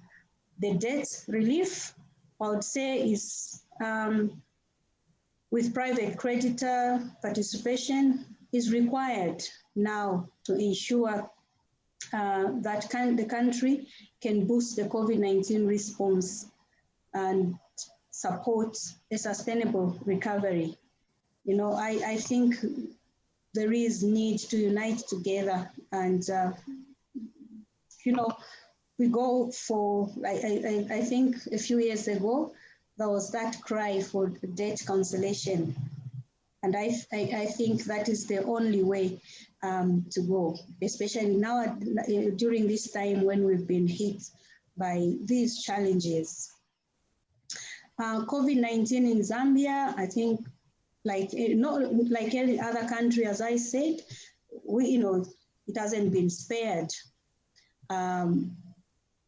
You know, we are talking about, as on the 17th of November, we had 17,187 cases of COVID-19 accumulative, and also 353 deaths related to COVID. But until now, government has avoided to adopt the draconian policies to contain the pandemic. So the official response has been based on combination of partial lockdown measures, mainly aimed at reducing gatherings in public places. But to bring up a proper lockdown has been failed because of the economic situation. So the impact of COVID on the poor and the vulnerable is huge. It's really, really felt in the communities, and especially in our communities where we are working. Things are no longer the same. The way of thinking, the way of looking at things, the attitude, you know, life has just abruptly changed. And sometimes it is so difficult, even as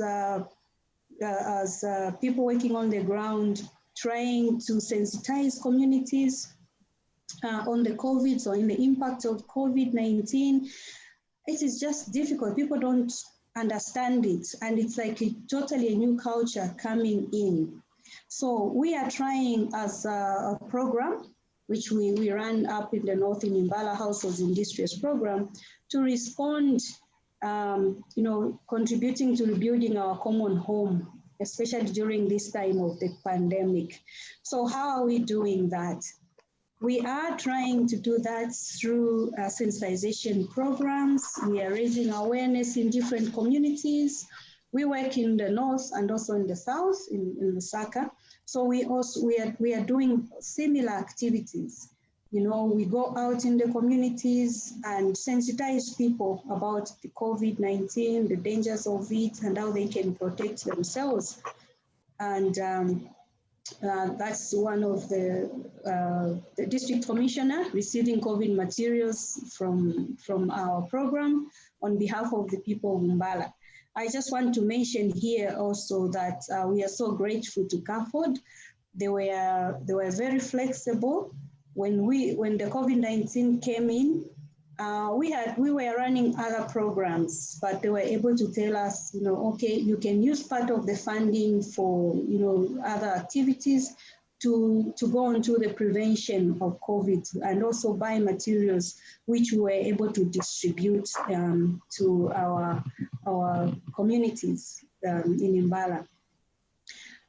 Also schools, like we all know, schools have been affected. That's one of our special schools in Mbala, Victor Brown Special School, with our children there, our young people.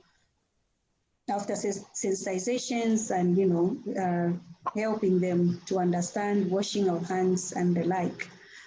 And also children, yes, in schools were affected.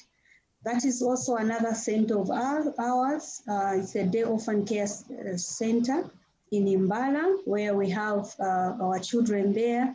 That is Sister Muda in the picture after giving our children the masks. During the pandemic, it was a big challenge. Our children come to the center for feeding. Some of them, they totally depend on the meals from our center. So when there was lockdown, when we were told no more gatherings and all that, this was a big challenge and a very difficult time for our children in the compounds. Some of them went back on the street. After a month or so, when we met some of these children, you could cry. Some of them had lost weight, some were really, malnourished. So we were forced actually to start to open the center and start giving the children takeaway foods. So that's how we survived, and they survived, I should say, during the pandemic period. And we've continued that because the pandemic is still around, so we've continued giving them, they come and take away the food. So currently CAFOD is supporting us through our projects, our program in Imbala, with different activities and different interventions. We are working with very vulnerable communities, very vulnerable households. So through the different skills like farming, entrepreneurship, fish farming, adult literacy, special needs training, skills training, infrastructure, and also support to people living with HIV and AIDS. This support, we are so grateful, and it gives us some kind of a courage to go on in responding to the needs, the cry of our common home, where we have people who are crying for these basic needs. So with CAFOD, we've been able to contribute in a small way by uplifting these people from poverty. But unfortunately, as I said earlier on, with the pandemic, things, again, people have been sent back to where they started from. Others in a very, very bad way, I would say. So there we have just an example of Elenestina, who was supported with funding from CAFOD to start a business. She's a widow, and she has 6 children. So now with the support from CAFOD, she has been able to, to sell vegetables at the market and improve the livelihood at home. So she increased her meals, things improved. They were eating 2, meals a day or 3 meals a day. But when the COVID came, businesses were shuttered and back to 2 or 1 meal at the day, in a day. So those are the impacts of COVID, at grassroots level. And also that is the same kind of situation, people really being taken back. And this, I feel, has contributed because the world's unfairness. When you look at the chain stores here in Zambia, they were allowed to trade.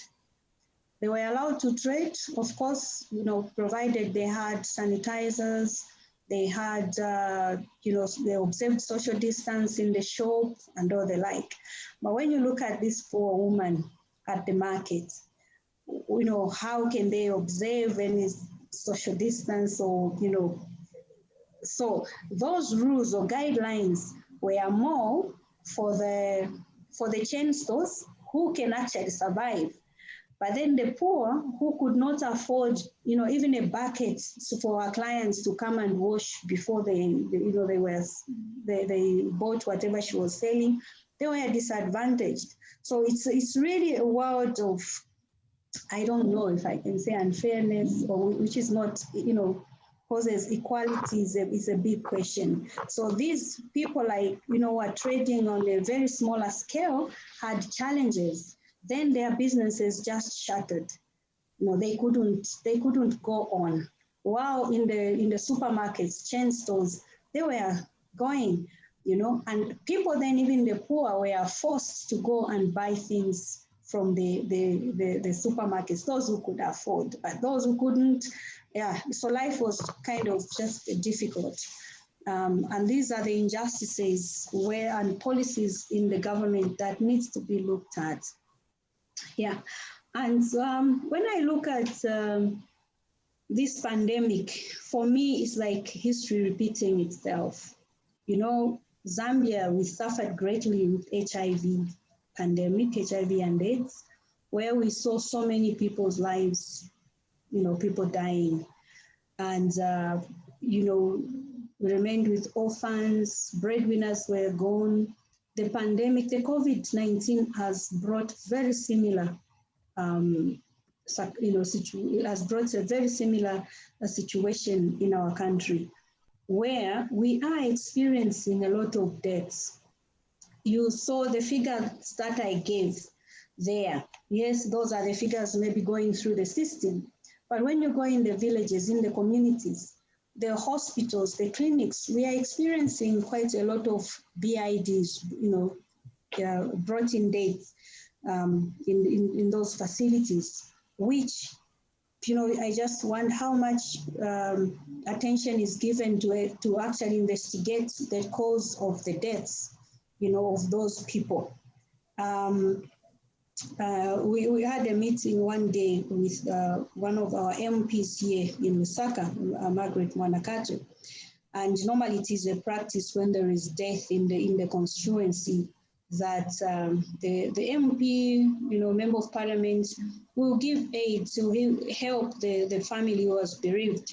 She shared with me, she told me, you know, sister, before COVID, she used to help in the communities about 6 funerals in a month. But she said, after, you know, when the COVID started, she's being called upon to help about 10 funerals in a week. You know, what a difference. So there is something, the COVID situation is bad, even though it doesn't reflect as, you know, as much in the official figures, but on the ground, it is quite something. It is a big problem. Also, other challenges that COVID-19 brought, especially in the education sector, or in our education, in our schools. We have a school down here in Lusaka, and also in up in Mbala for special needs children.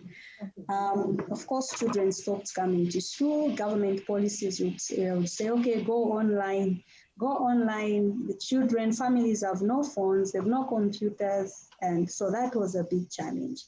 So what did that bring? You know, we experienced a lot of violence at home, increase in early pregnancies,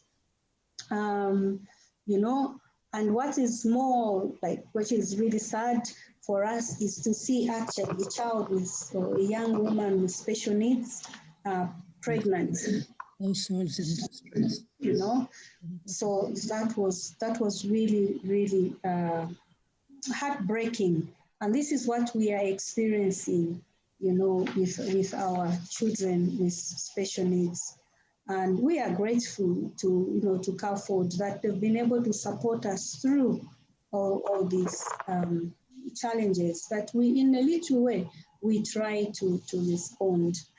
And again, it is really just a call of Pope Francis that is calling us, especially during this Advent time.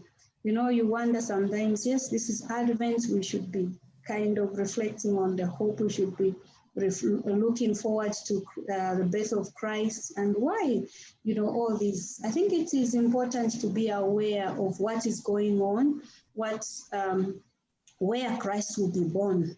You know, Christ will be born in different situations. And so it is important to acknowledge that. So Pope Francis, in his encyclical, He writes, and I quote, "The urgent challenge to protect our common home includes a concern to bring the whole human family together to seek a sustainable and integral development. For we know that things can change. The Creator does not abandon us. He never forsakes His loving plan or repents of having created us. Humanity still has the ability to work together in building our common home." And I think this is so true. You know, the great example is just our gathering now. You know, we've gathered from different parts of the world, you know, for the common good, you know, to listen and to share on how we can improve our common good. And again, Pope Francis encourages, especially those who are striving in countless ways to guarantee the protection of the home that we share, you know, and I'm sure wherever we are in the world, we are trying. And my encouragement is just to try even more in bringing, you know, this in responding to what Pope Francis, and also as just as Christian that we are called to. So I think I said it earlier on there, we've tried to respond in our little way, you know, giving materials to people, you know, in our villages, in our communities who are suffering and who are experiencing a lot of difficulties.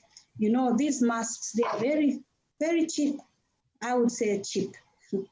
But, you know, you find people cannot manage to buy a face mask here in Zambia, and I'm sure it is the similar situation in other developing countries, that things we take for granted are very difficult, you know, to be found. And also in the Fratelli Tutti, the care, you know, I think Pope Francis always trying to share with us and to enlighten us on is that bringing us together as one family. And I think Father Augusto talked about that very much. So, you know, we are called to really be one and to share that oneness of brother and sister, you know, sisterly affection with our people, with our friends, even from a distance. I think I strongly believe we are very capable of doing that. And I would love to end my sharing with words of our founder, Father Victor Brown, who says, I quote, "It is love alone that makes our works worthwhile. We do not please God by the amount we do, but by the love which we do." And I think it is that great love, that seed of love in us, that will really push us, that will enable us to respond to the cry of the world.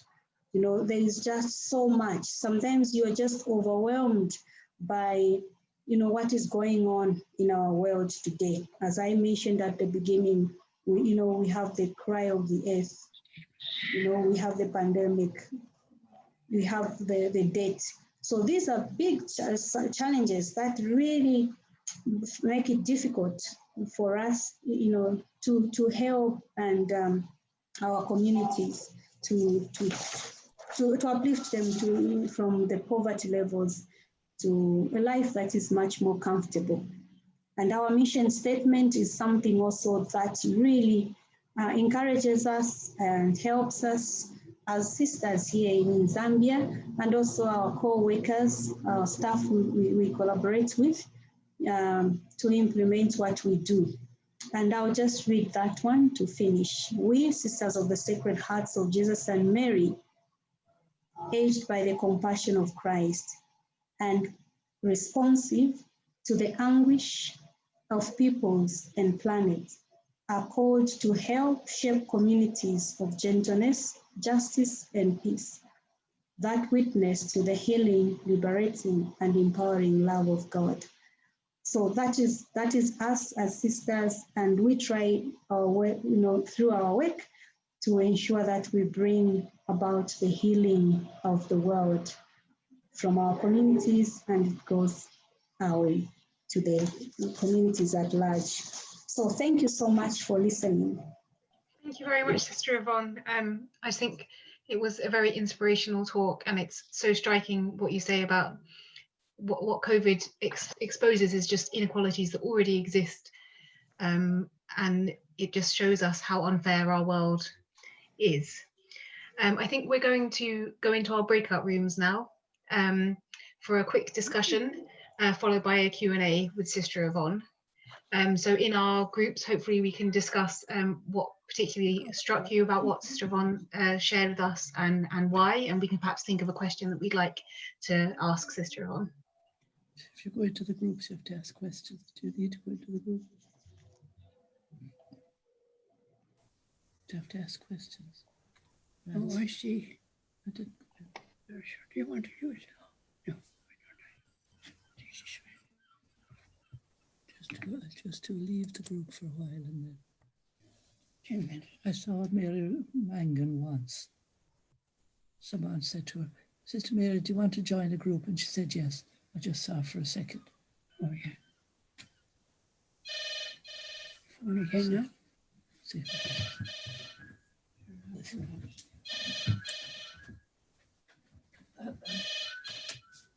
Hello? No, I get a, is that Mary? Yes, Mary.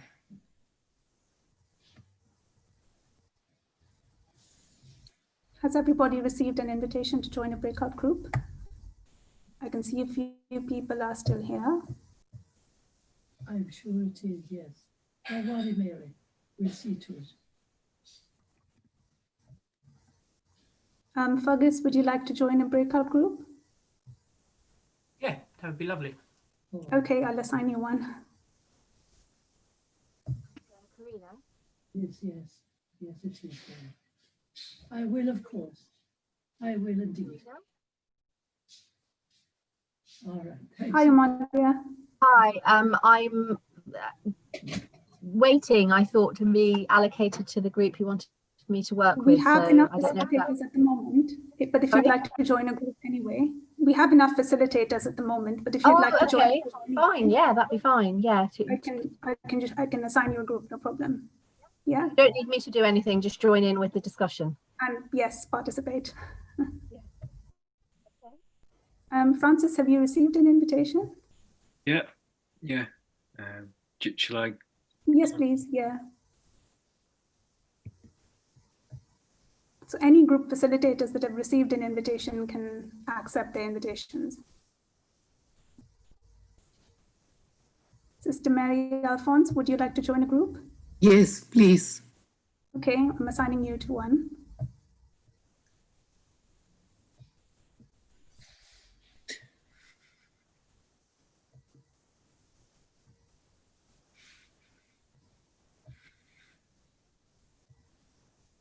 Amalia, you haven't received your invite, did you? Oh, okay. Let me try again. Have you got it? Here it is. Yeah. Okay. Thank you.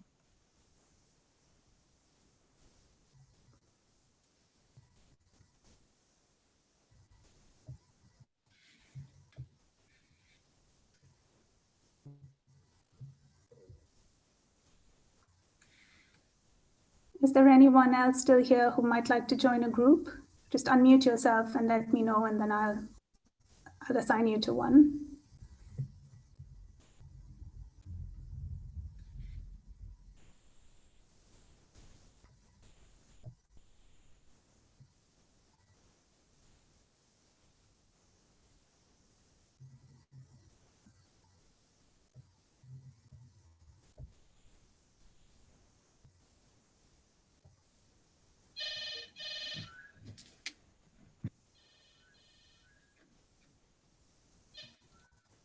Hello? Who is this? Sheila, God. I don't know. I'll get her for you, shall I? Yes. Oh, hello, Austin. Yeah, are you watching Sister Yvonne?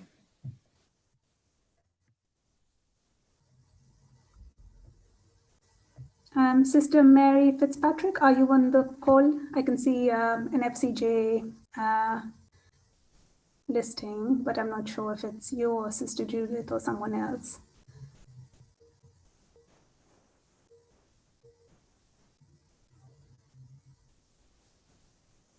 No, maybe she's already at the group discussions.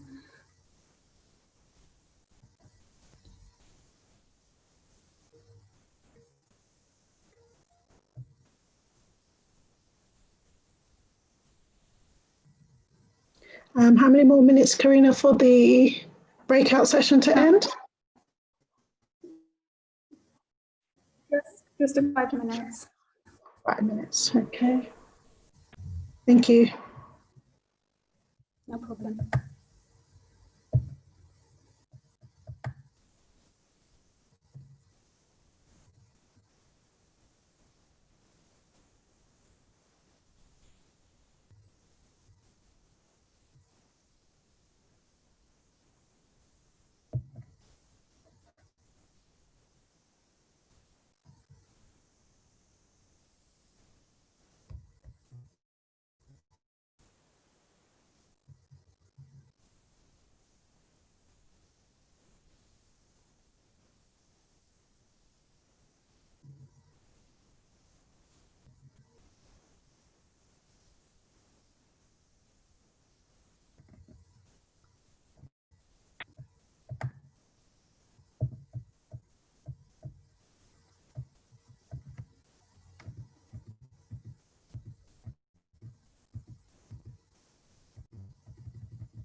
Hi, Emma.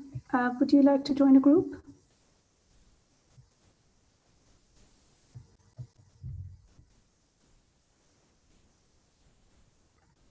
Hi, no, it's fine. I had to go away and I've come back, but I haven't heard Sister Yvonne speak.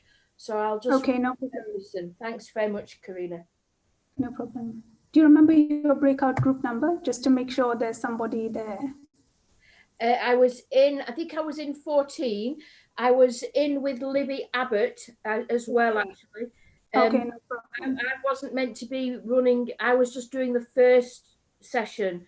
somebody else, then you had other people to do the next. Yeah, I see. No problem. Yeah, I just wanted to check that your group had somebody. So Libby was with me. I presume she's been back with the group again. Yeah, she's still there. I can see her there. Right. Yeah, no problem. Thank you.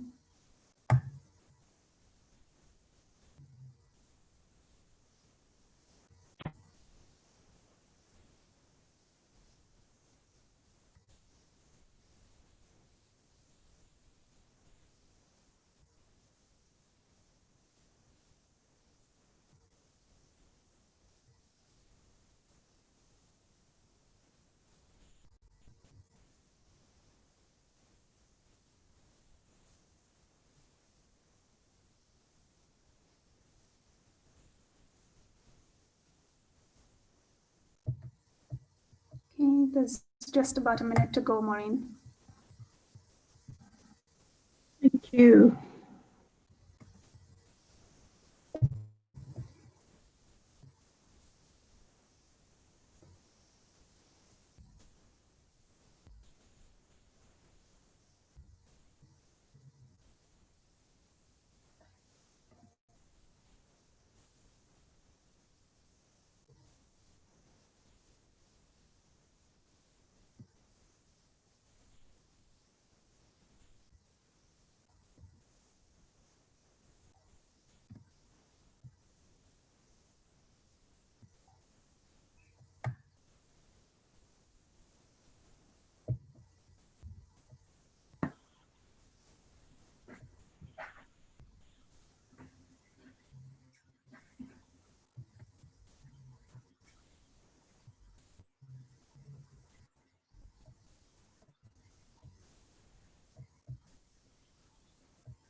Our group ended on a very good note. We said it's the women who are at the forefront doing things.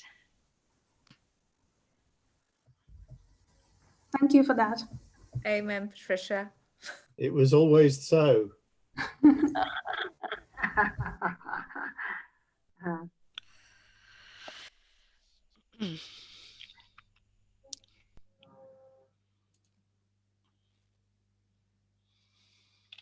Waiting for the last few people to come back. I think there are a couple of questions in the chat box, Karina. Yes, I can see some questions coming in.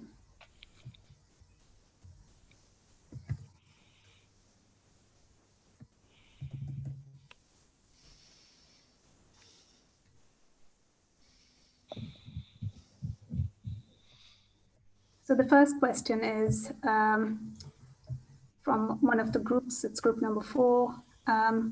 What is the impact of the drought at the Victoria Falls on local families? And has there been water this year? Yeah. Sister Yvonne? Yeah, no, it's on. I can turn it off. I'm not completely on your mute.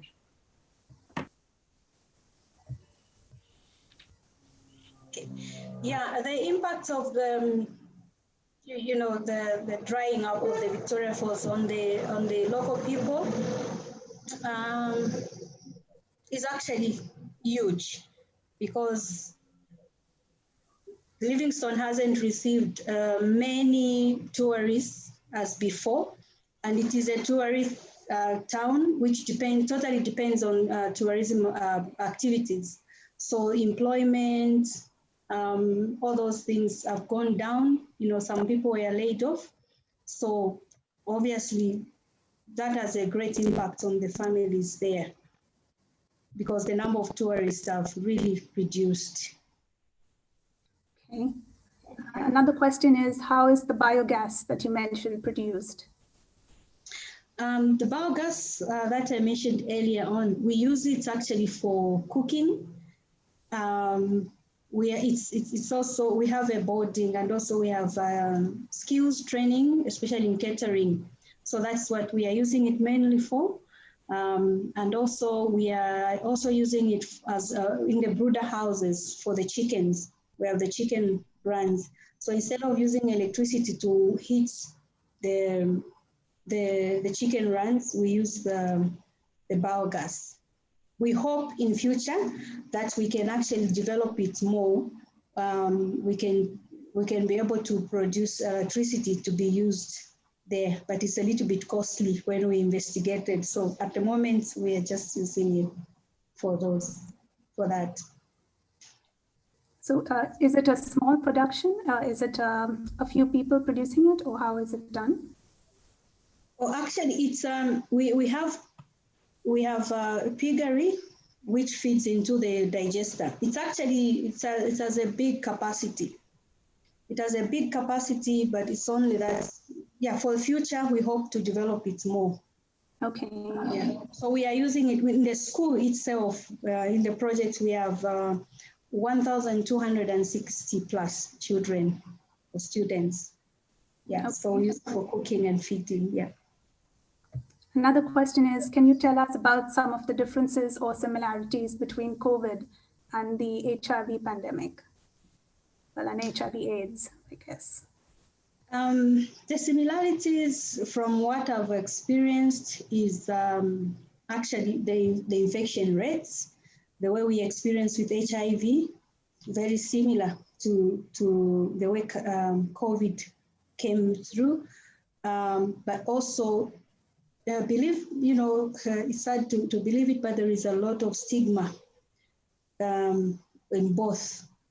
For people with COVID and also people who are HIV positive, there's a lot of stigma in communities, but also the quick taking of people, dying, people dying so quickly. That's what we experience with HIV.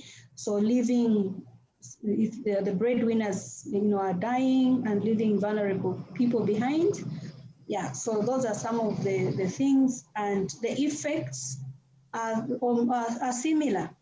So someone gets sick, if they were working, they lose out on their income, they lose out, maybe they'll lose a job, similar to HIV also. So this is what we are experiencing. Yeah. Okay. Another question, given that needs are even greater now with COVID impact, what do you think will be the main priorities for the sisters' work next year? So our main priorities, given with the COVID, we asked you, because we don't know how it will turn out to be. The COVID situation kind of seemed to be fluctuating, so really for us, we believe in kind of reading the signs of the time, and also we go strongly on sensitization, but also on the programs of empowerment, economic empowerment for our communities, so that those, if they recover, they'll be able to sustain themselves again. Very similar to what we were doing with the HIV. People got very sick, lost almost everything, their livelihoods, and then afterwards, when they got better, we started then empowering them with livelihoods or economic support so that they build their lives again. So we may turn into the same direction. Yeah. Thank you so much, Sister Yvonne. It's been really good having you speak and having everyone listen to your knowledge and to what the sisters are doing in Zambia. Thank you so much for your time. And we're going to move on to the next session now, which is a small update from CAFOD. Okay, thank you so much. And thank you everyone for listening.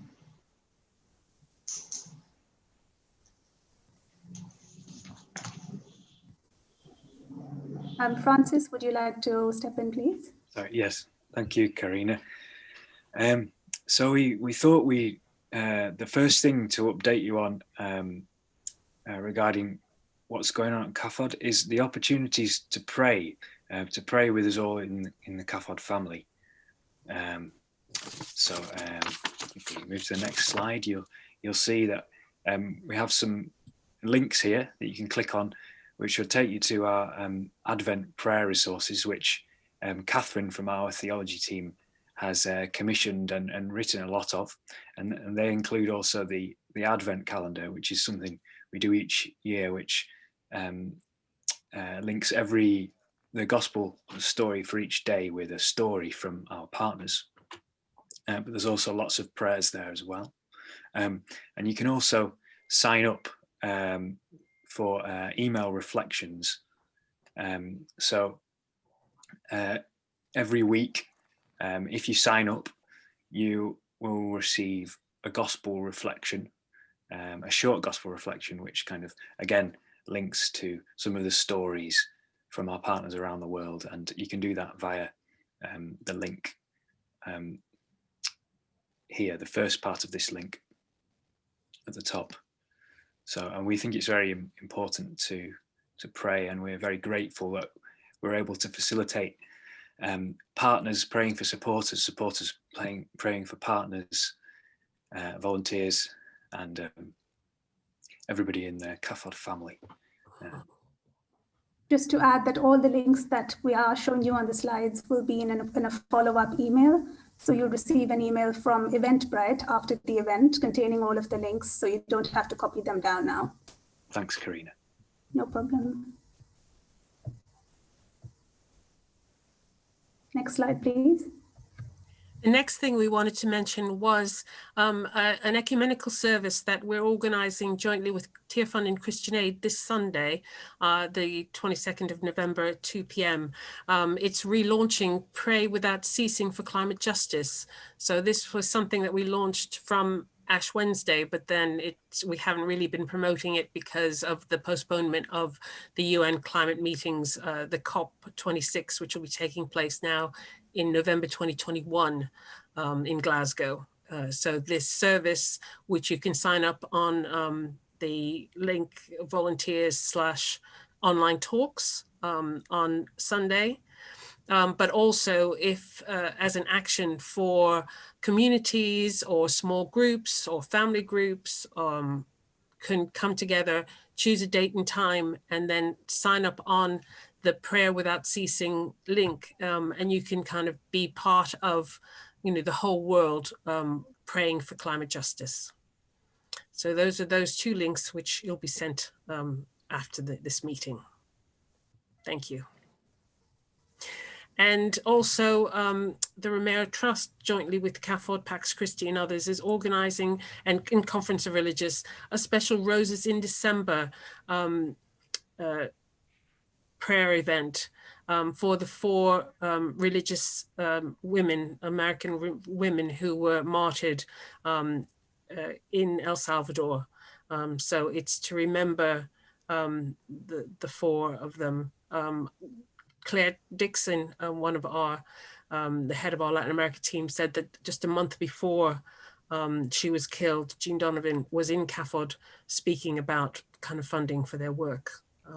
So it's certainly an event we would commend to anyone who's free on the 2nd of December. And again, you'll get the link to sign up to that.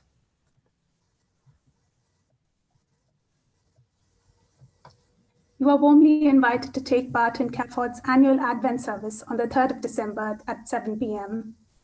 CAFOD celebrity ambassador Julie Etchingham and CAFOD supporter, TV broadcaster Adrian Childs will be with us, along with Bishop Patrick McKinney, Bishop of Nottingham, and a CAFOD trustee, who will lead us in prayer and reflection.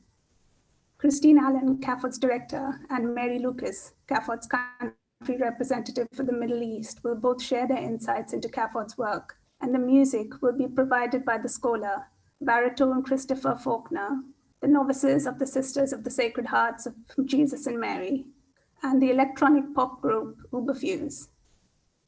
Please feel free to invite your friends and family to join us, as it will be a special moment in time for us all to come together to give thanks and prepare for the festive season ahead. The link to register is on your screen, and we'll also include it in the follow-up email after the event.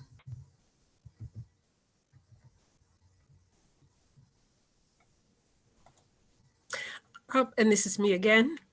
We're having an action which we've just launched at the moment, that's going to our MP correspondence, but it's open for anyone to do. It's asking the government to push for human rights, peace and justice for the occupied Palestinian territory. So the link is there. cafod.org.uk/OPT for Occupied Palestinian Territory. Next slide. And this is another message, another action that we're sending to some of our human rights defenders around the world. We did this last year and we received thousands of messages. It's something that people can do online, or they can write in a Christmas card to one of our 5 human rights defenders or groups around the country. And you can write them in English or in French, Portuguese, or Spanish, depending on the person. So the link is there with all the information on our website, Message to Brave. Next slide. And last but not least, and people were talking and getting very excited about the importance of working towards climate justice. Our current petition to the Prime Minister, which is on cafod.org.uk, is focusing on overseas fossil fuels and getting the UK government to greatly reduce the funding that's still going towards fossil fuel projects. So if you can possibly sign it, it will only be live for another few weeks. I think in about the 5th of December, we'll be wanting to kind of hand that petition into government. It only takes a minute. It's all online, so please sign. And that's next slide. Back to Karina, I think. You can share the gift of giving this Christmas with your near and dear ones in our global family. Whether it's a keen gardener, a voracious reader, or an animal-loving child you're looking to buy a gift for, CAFOD's World Gifts website will have something to offer. This year, we have the added option to have delivery of the gift direct to the recipient to make things easier with the restrictions in place. You can visit CAFOD's website at worldgifts.cafod.org.uk.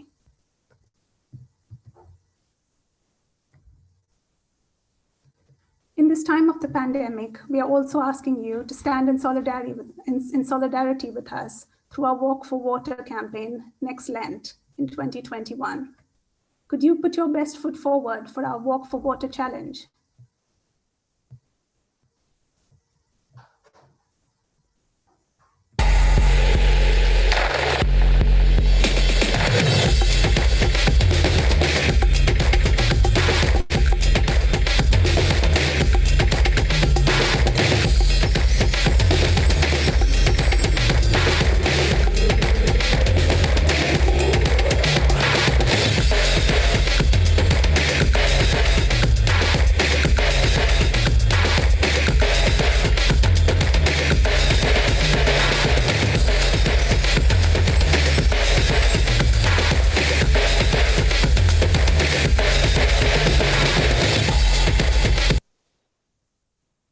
Millions of people around the world don't have clean and safe water to drink.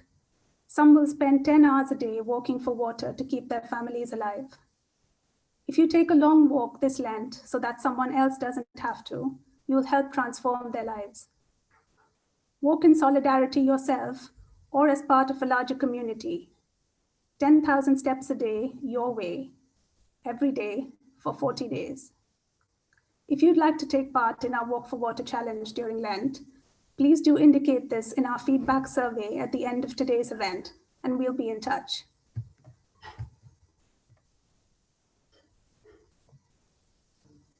Would you like to make a gift to support the work carried out by the Sisters of the Sacred Heart of Jesus and Mary? If you liked what Sister Yvonne spoke about earlier today, please make a gift to the sisters using the reference ZAM348.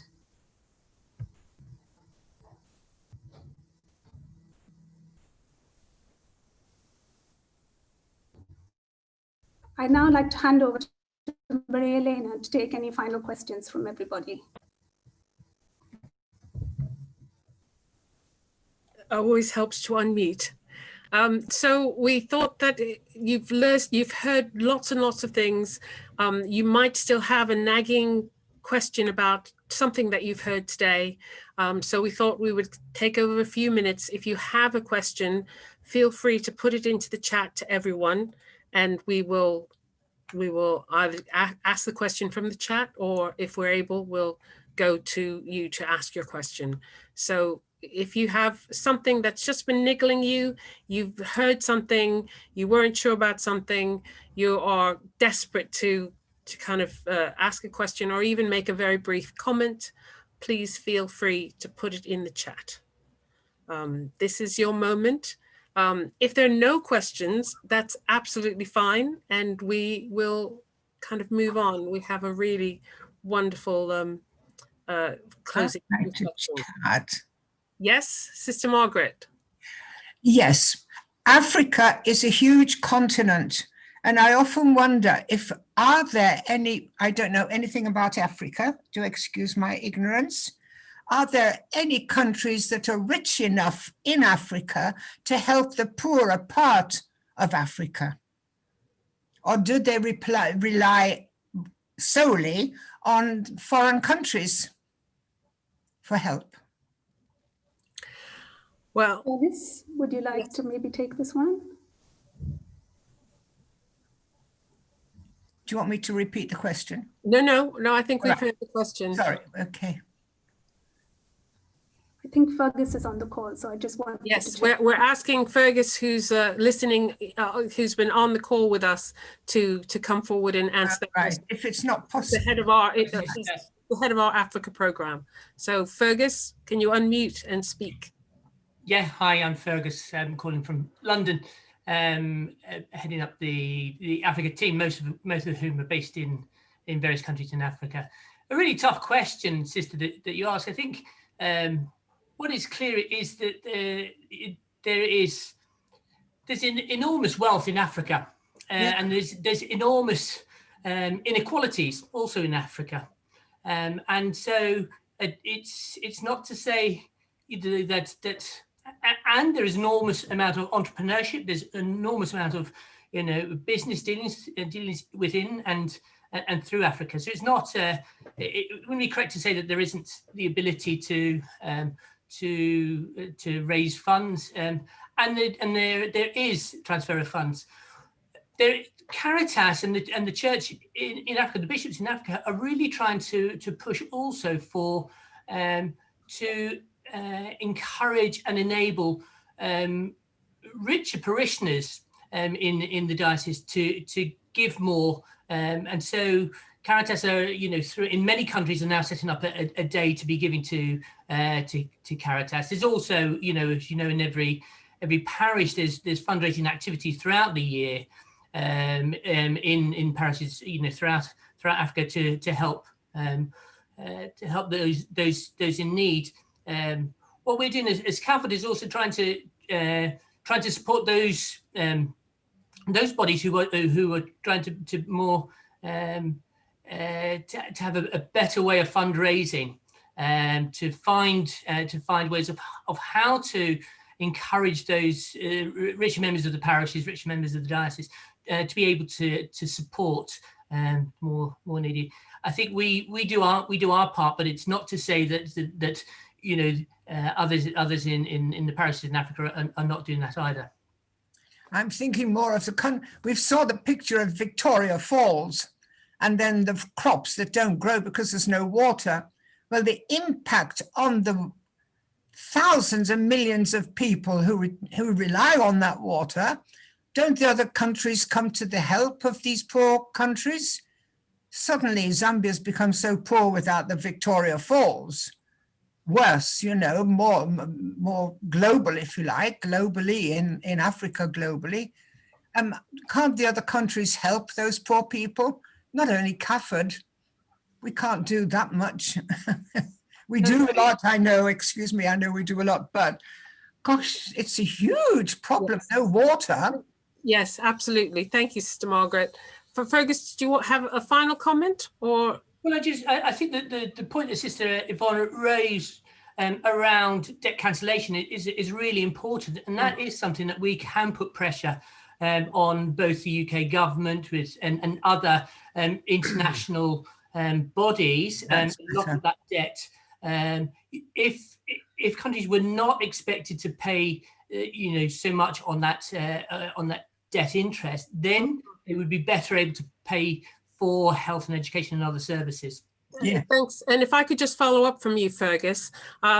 I mean, debt cancellation was one of the asks of our coronavirus petition that we launched in April, and that went on through the summer. We handed that particular petition into government in September, but we're working with a whole group of organizations and agencies on debt cancellation, including the Jubilee Debt Campaign, but also a number of others. And it will actually form part of our new campaign strand. So our new campaign, which will be launching in 2021, is called Reclaiming Our Common Home. Yeah. And that will be particularly looking forward to both G7 meetings in the UK in the summer and the UN climate meetings in Glasgow in November next year. But there are 3 strands to that. So we'll be particularly looking at working towards a kind of a global green recovery and focusing on climate issues, but we'll also be looking at the importance post-pandemic to be focusing on debt cancellation. And again, we'll be pushing Rishi Sunak as Chancellor, particularly in terms of the way that he's working with other countries to be looking at debt cancellation. And we'll also be looking at the role of business and labor rights and others. So those kind of 3 areas is an area that we're continually working at the moment a bit behind the scenes, but you will be hearing more and more about the push for debt cancellation. And we're not the only agency working on that, because it's a huge, crucial problem. At the moment, Zambia is paying, kind of millions and millions, which means that they have less and less for healthcare and education. Are there any other questions? I'm looking in the chat, but there's a lovely comment about being struck that this is real church, a community of people, not a building. And at a time when we can't be going into churches for mass anyway, it's good to have that coming together of everyone as church. I'm not seeing any other questions at this point. So I think we're going to push on now towards our closing reflection. So can I introduce CAFOD colleague Sarah Burrows, who is part of the Syria crisis response team. Sarah. Hi, Maria Elena, and hi, everyone. It's nice to be with you all today. So I'm Sarah. My name's Sarah. I work in CAFOD's emergency response team on our Syria crisis response. I'm originally from Liverpool Diocese, so big shout out to anyone who's joining from Liverpool Diocese.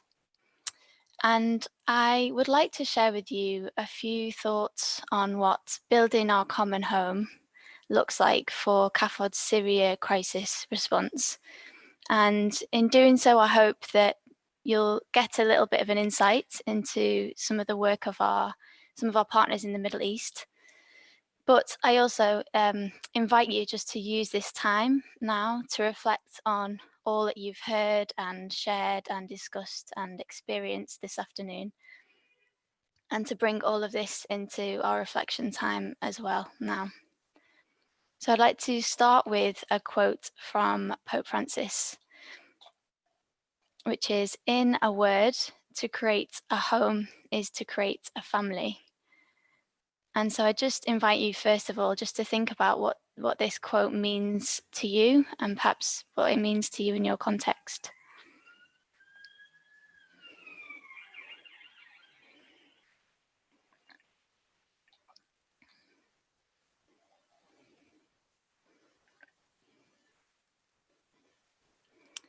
And this photo that you can see was taken by my colleague in Syria. And when we look at this photo and thinking about the quotes that we've just heard, perhaps home and family are maybe not the first words that spring to mind when we look at this photo. Maybe war or destruction might be more appropriate. But for hundreds of thousands of Syrian families, these photos, these pictures this one and the ones that you're about to see really speak of the lived experiences and reality. And in CAFOD's work in Syria and surrounding countries where we're supporting other Syrians, building our common home needs to factor in this reality and really acknowledge that we're trying to build from a place of conflict, of trauma and of loss.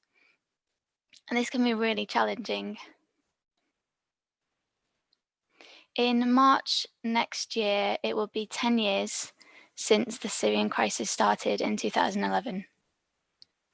And since then, an estimated 500,000 people have been killed or are missing. About 11.5 million people have been forced to leave their homes, including at least 5 million people who've fled the country, and over 6 million who've been internally displaced inside Syria. And 11.7 million people within Syria are in need of humanitarian aid. So the situation in Syria is perhaps one of the worst humanitarian crises of our time, if not the worst. And the impact of almost 10 years of war is huge. Communities have experienced trauma, violence, mass displacement, military offensives, increasing poverty, really bleak living conditions in camps. Many children are out of school. And this year in particular, all of these challenges, which Syrian families were already experiencing, they've now been further exacerbated by COVID-19 and a socio-economic crisis. And it's really pushed families deeper into poverty, leaving many without livelihoods or any income at all. And we've seen an increase of gender-based violence and child marriage. It's also incredibly difficult to socially distance when you're living in a really crowded camp with sometimes up to 12 people in one tent, and also without the means to regularly wash your hands. So I think it's fair to say that it's been an incredibly difficult year for our partners and for the communities they serve. And the idea of building our common home in this context can sometimes feel challenging and sometimes feel quite slow. However, thanks to the resilience and the hard work of our partners and the generosity of people in England and Wales, including people like yourselves, this is how we've been able to respond over the last few years. So when there's an emergency or a spike in the crisis, we've been ensuring people have food, water, shelter, medicines, hygiene kits, dignity kits, so people have the means to stay clean. And in winter, distributing blankets and other items so that people can stay warm. We've been supporting those who have experienced the trauma and violence of war, and in particular, children and women who are disproportionately affected by conflict, and also protecting the most vulnerable from further harm as well. And for children, this includes trauma counselling, because children exposed to conflict can suffer severe psychological and social consequences. Also through providing child-friendly spaces for children to play and just be children, and space for them to learn about their rights. For example, the right to be safe, the right to play, the right to an education. For women, this support also includes psychosocial support and trauma counselling, similar to the children, as well as support for survivors of gender-based violence, access to services such as social workers, legal support, and access to safe spaces for women to come together, share, and build community. And we also support projects which focus on women's social and economic empowerment with educational opportunities, vocational courses, and skills training. And a really vital part of our response is ensuring that Syrian refugee children do not miss out on their education. So they're able to continue learning and be around other children. So we're providing catch-up classes for Syrian children, and also those Syrian children who fled to neighbouring countries such as Lebanon and Jordan. And we know, I think somebody just mentioned there that it's not just about physical buildings. And just to take us back to that quote from the beginning, we know that the concept of home is not just about physical buildings, but so many people's homes have been damaged or destroyed by the war. And in areas where the conflict has slowed down a little bit and people have started to return to their hometowns, we've been supporting the repairing and renovation of people's homes that have been badly damaged due to the conflict, so they can live with dignity in buildings that are secure, with windows and doors and lighting. So you can see there some of the photos on the left and right after they've been worked on. We support families in other ways too, depending on their various needs. It might be providing shelter, ensuring people have access to healthcare and medical services, to livelihoods opportunities such as skills and vocational trainings. And as a response to the coronavirus, we've also been installing water, sanitation and hygiene units in camps and distributing hygiene and dignity kits so people have access to clean water to keep themselves clean and reduce the spread of the virus. So that's a bit of a flavour of some of our Syria crisis response, but the only way that all of this is possible is by people working together, by prioritising the poorest and the most vulnerable, by listening to the needs of the communities on the ground and ensuring that everyone has a chance to participate. Everyone's voice is heard, particularly the most marginalised. And I think everyone's contribution is really needed, whether that's the generosity and solidarity of people here in the UK, or the skills and expertise of our partners on the ground, or the local community having agency and voice to participate and shape their own future in some of these projects. And for me personally, I've really learned a lot from our partners in our Syria crisis response, and also from the communities that we serve. I've learned a lot about fraternity, communion, togetherness. I've really learned that everyone's contribution is really valuable, is really needed, and that we need to focus on including the poorest and most marginalised. For example, women and girls, the elderly, people with disabilities. I've learned that, as Pope Francis asks of us, that we really need to find ways to include those on the peripheries and make sure that their perspective is included and heard in decision making. I've learned about the incredible richness of people of different faiths, nationalities, cultures, ages, backgrounds, coming together and working together around a shared vision for peace and dignity for all people. And I found there's a real richness in that diversity.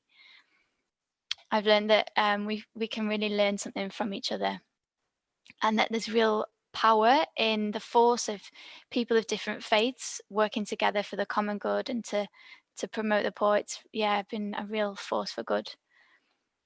And I've learned that, as reminded in Fratelli Tutti, that we have this shared responsibility to ensure that every person lives with dignity and has enough opportunities for his or her integral development. So I think it's fair to say that I've learned a lot from our partners and communities through this programme. And just to revisit again this quote, I think maybe home and family in the context of Syria are often less about physical buildings and specific locations, and more about the need for families to be safe and protected, to be able to stay together as a family, It's more about connections, encounters, hospitality, and service. It's about collaboration, working together, and the need to recognize the richness of our diversity rather than categorizing people against a particular age, faith, race, culture, or background. And just to read the full quote out to close. It says, in a word, to create a home is to create a family. It is to learn to feel connected to others by more than merely utilitarian and practical bonds, to be united in such a way as to feel that our life is a bit more human. To create a home is to let prophecy take flesh and make our hours and days less cold, less indifferent and anonymous. It is to create bonds by simple, everyday acts that all of us can perform. A home, as we all know, demands that everyone work together.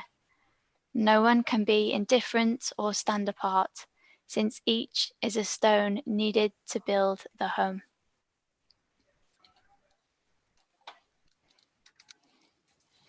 And this prayer that you can see on the screen is taken from Fratelli Tutti, and I invite you to join me in finishing with this prayer while keeping your microphone muted, but please do join me in reading this prayer together to close.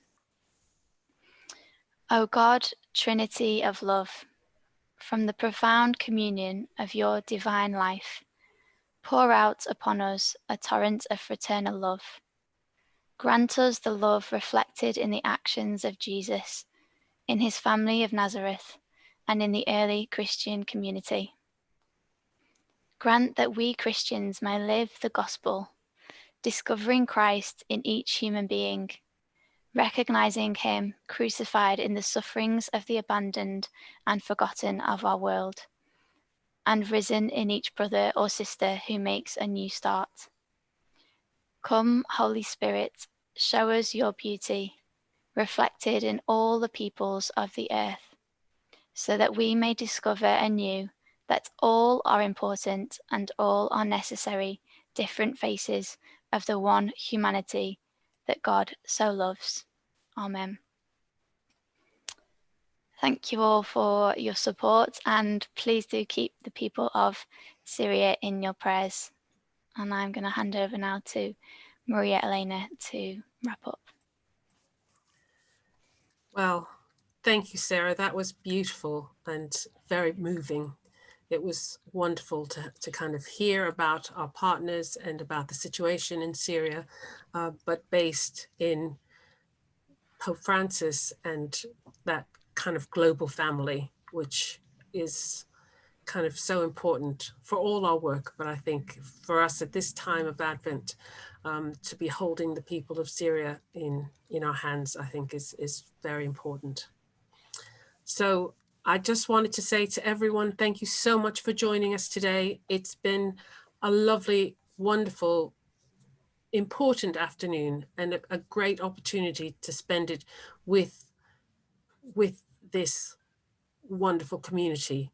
And thanks again to the Conference of Religious for kind of working with us to promote this event.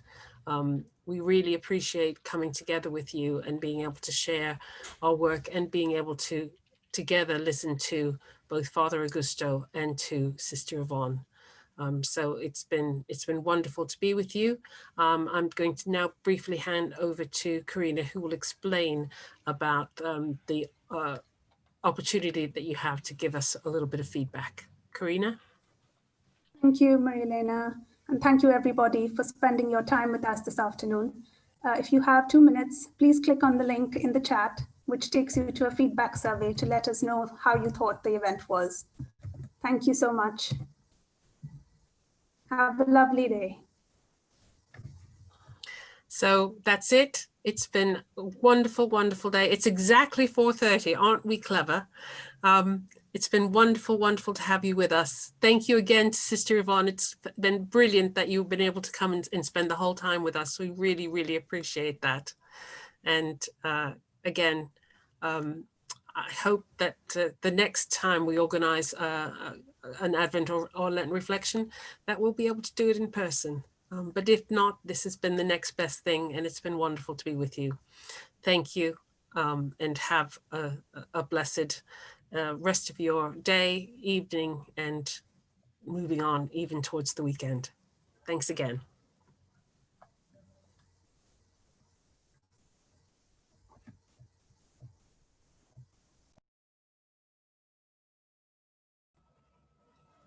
Thank you very much. Have a wonderful afternoon. That's and have a holy Advent. Yes, everyone should have a holy Advent. Yes. We're preparing for Jesus now. Don't forget. We are so bogged down in just everything. It's too much.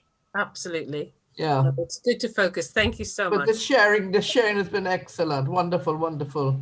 Because one is listening to so much grief and people's inability to cope. Yes. Oh, thank you for that, Monica. That's really, really great. Yeah. Thank you. God bless. Right. God bless everyone. Thank you. Thank you. Thank you. Bye. Thank you. God bless. God bless. Bye-bye, everyone. Bye, everybody. Bye. Thank you. Bye. Bye. Goodbye, and thank you very much to CAFOD staff for today. Thank you. Thank you, Valerie. Bye-bye. Take care. I'll be in touch. Okay. Perfect. Bye-bye. Bye-bye. See you. Bye, Sister Mary. Yes. Bye-bye. See you. Bye-bye, Sister Gabriel.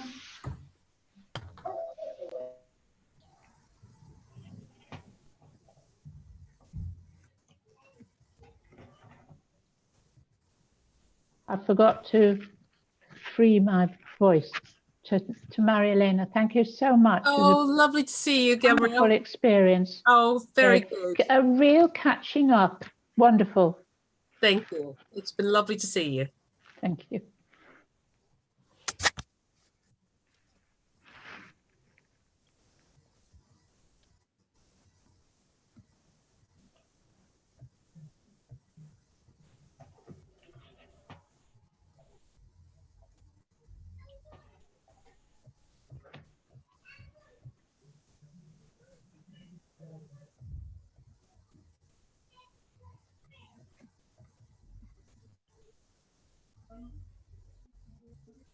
Thank you to all those who are still here. I think that means you're filling in the survey, which is good news. Thank you.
Okay, we're going to end the meeting now. So if there's anyone still here, thank you again.